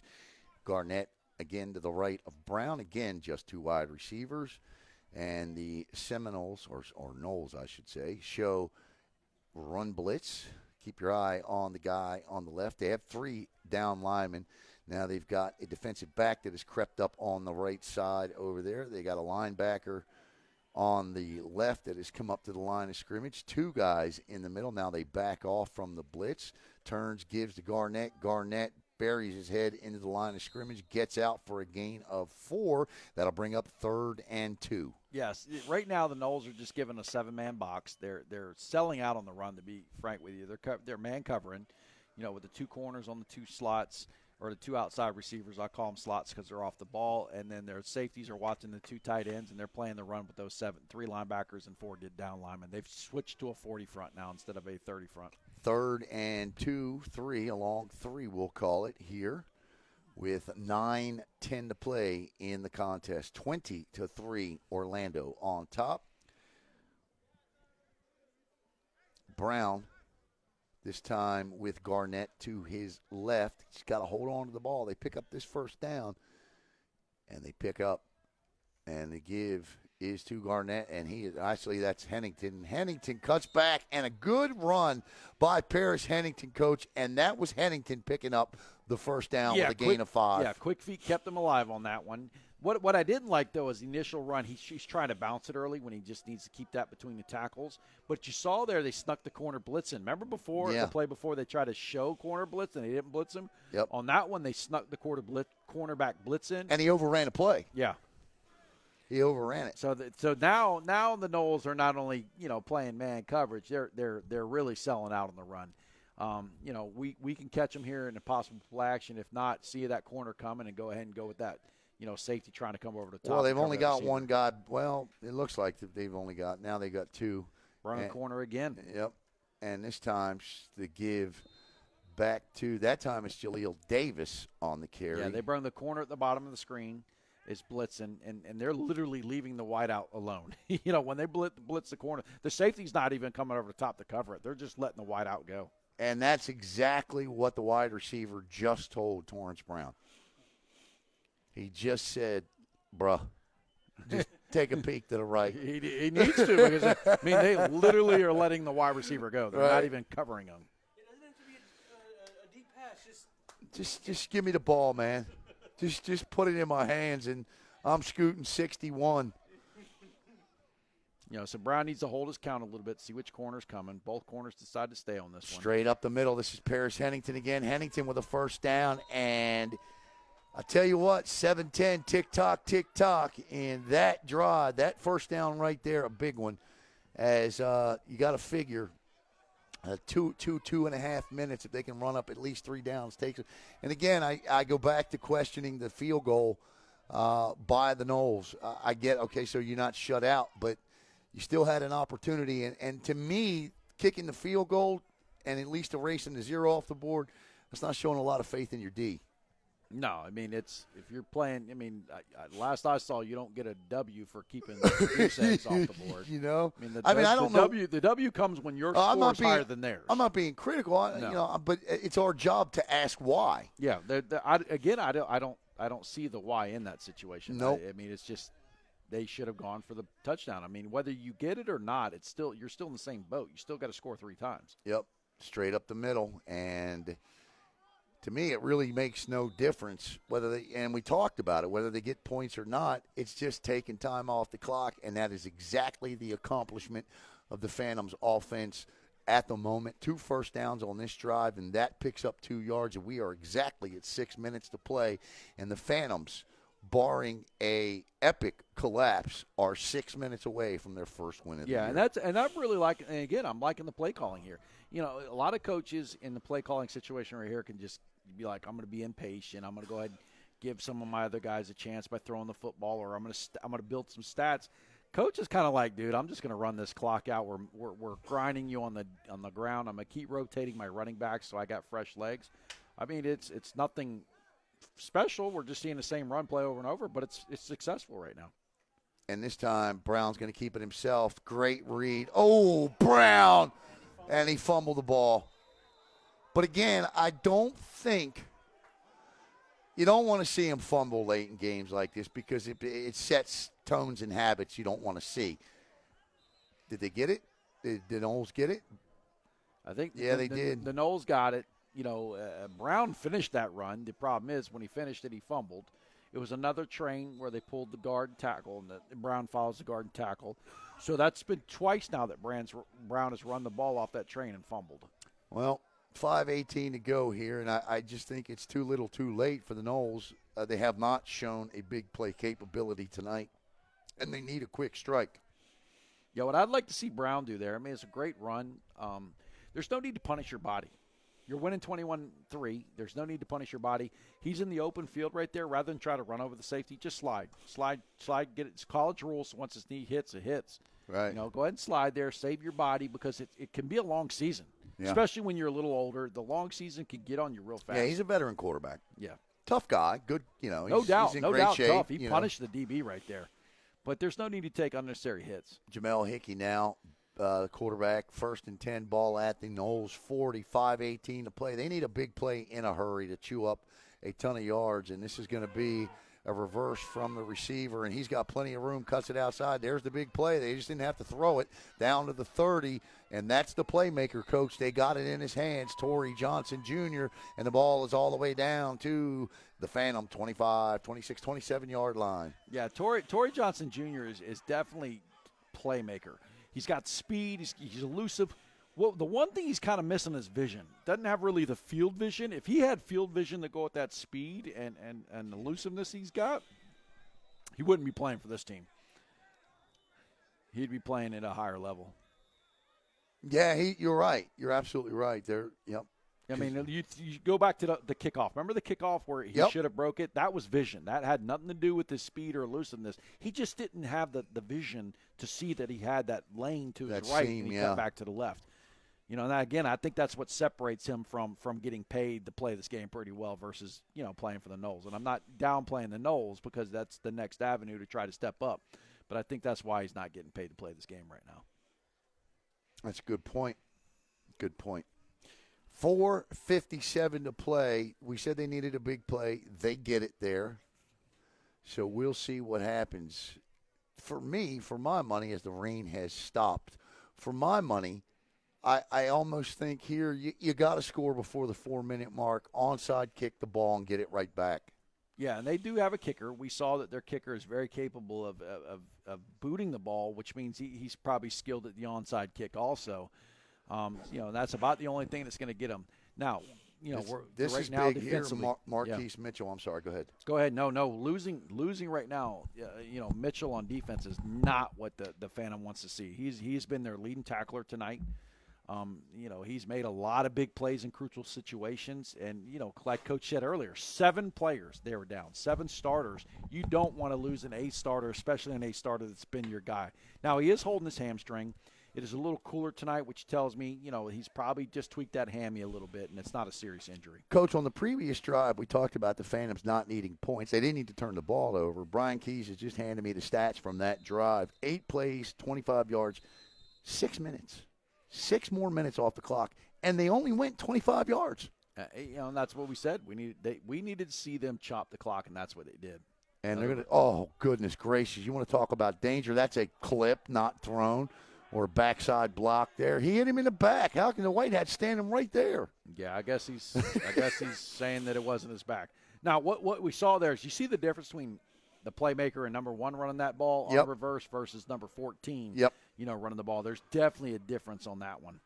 That was Michael Thomas. He's not the same runner that you see in Torrey Johnson. Made a nice move there to avoid the first tackler in order to get back to the line of scrimmage. That could have been a significant loss, but instead it's 2nd and 9.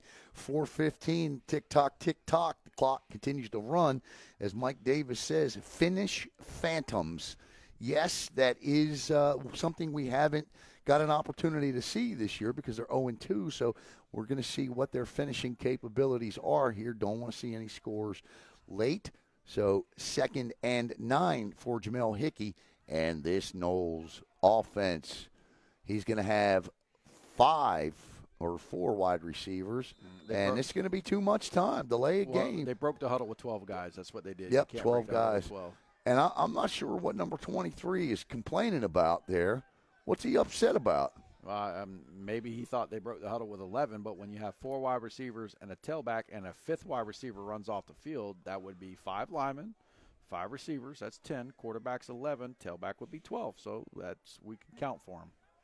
Maybe he doesn't think the referee can count because that was breaking the huddle with 12. Well, he's not happy, and he's certainly letting the White Hat know about it. But he's going to line up next to his quarterback with 3:25 to play. The jawing does nothing, and he's going to pick up a personal foul penalty here. He's got to be quiet.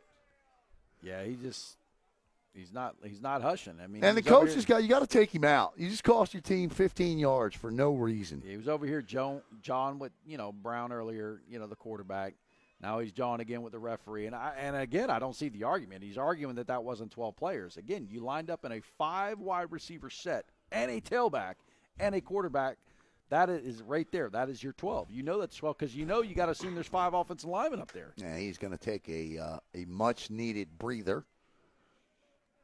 And I'm not sure what he's going to do. Is he going to walk it off, or he's just going to wave it off? Or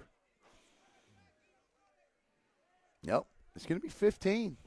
So it's going to be first and 30. First and 30. Yeah, it just broke the momentum. You know, if they had any momentum, it's been broken up. And the referee said it's over.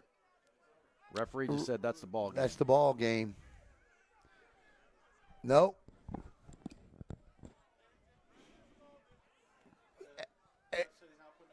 And I got to think the one thing that's happened here is he may have levied a threat. Yeah, obviously the white hat is not happy with what's happening over there. He threw the ball and said that's the ball game. Well, that's going to end it. You know, it's silly. It's whatever comments are being levied towards the referees. It's silly because that wasn't a judgmental call of a clip or a pass interference.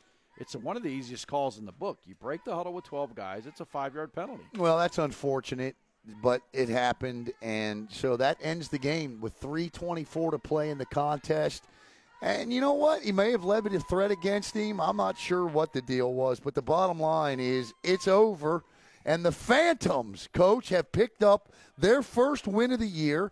They get the 20-3 victory. They move to 1-2 on the season. So what are your takeaways from tonight? Beautiful job establishing the run. We said before we started the game tonight in our pregame show, we would like to see them establish the run. Mm-hmm. That was something that was mentioned last night on the show.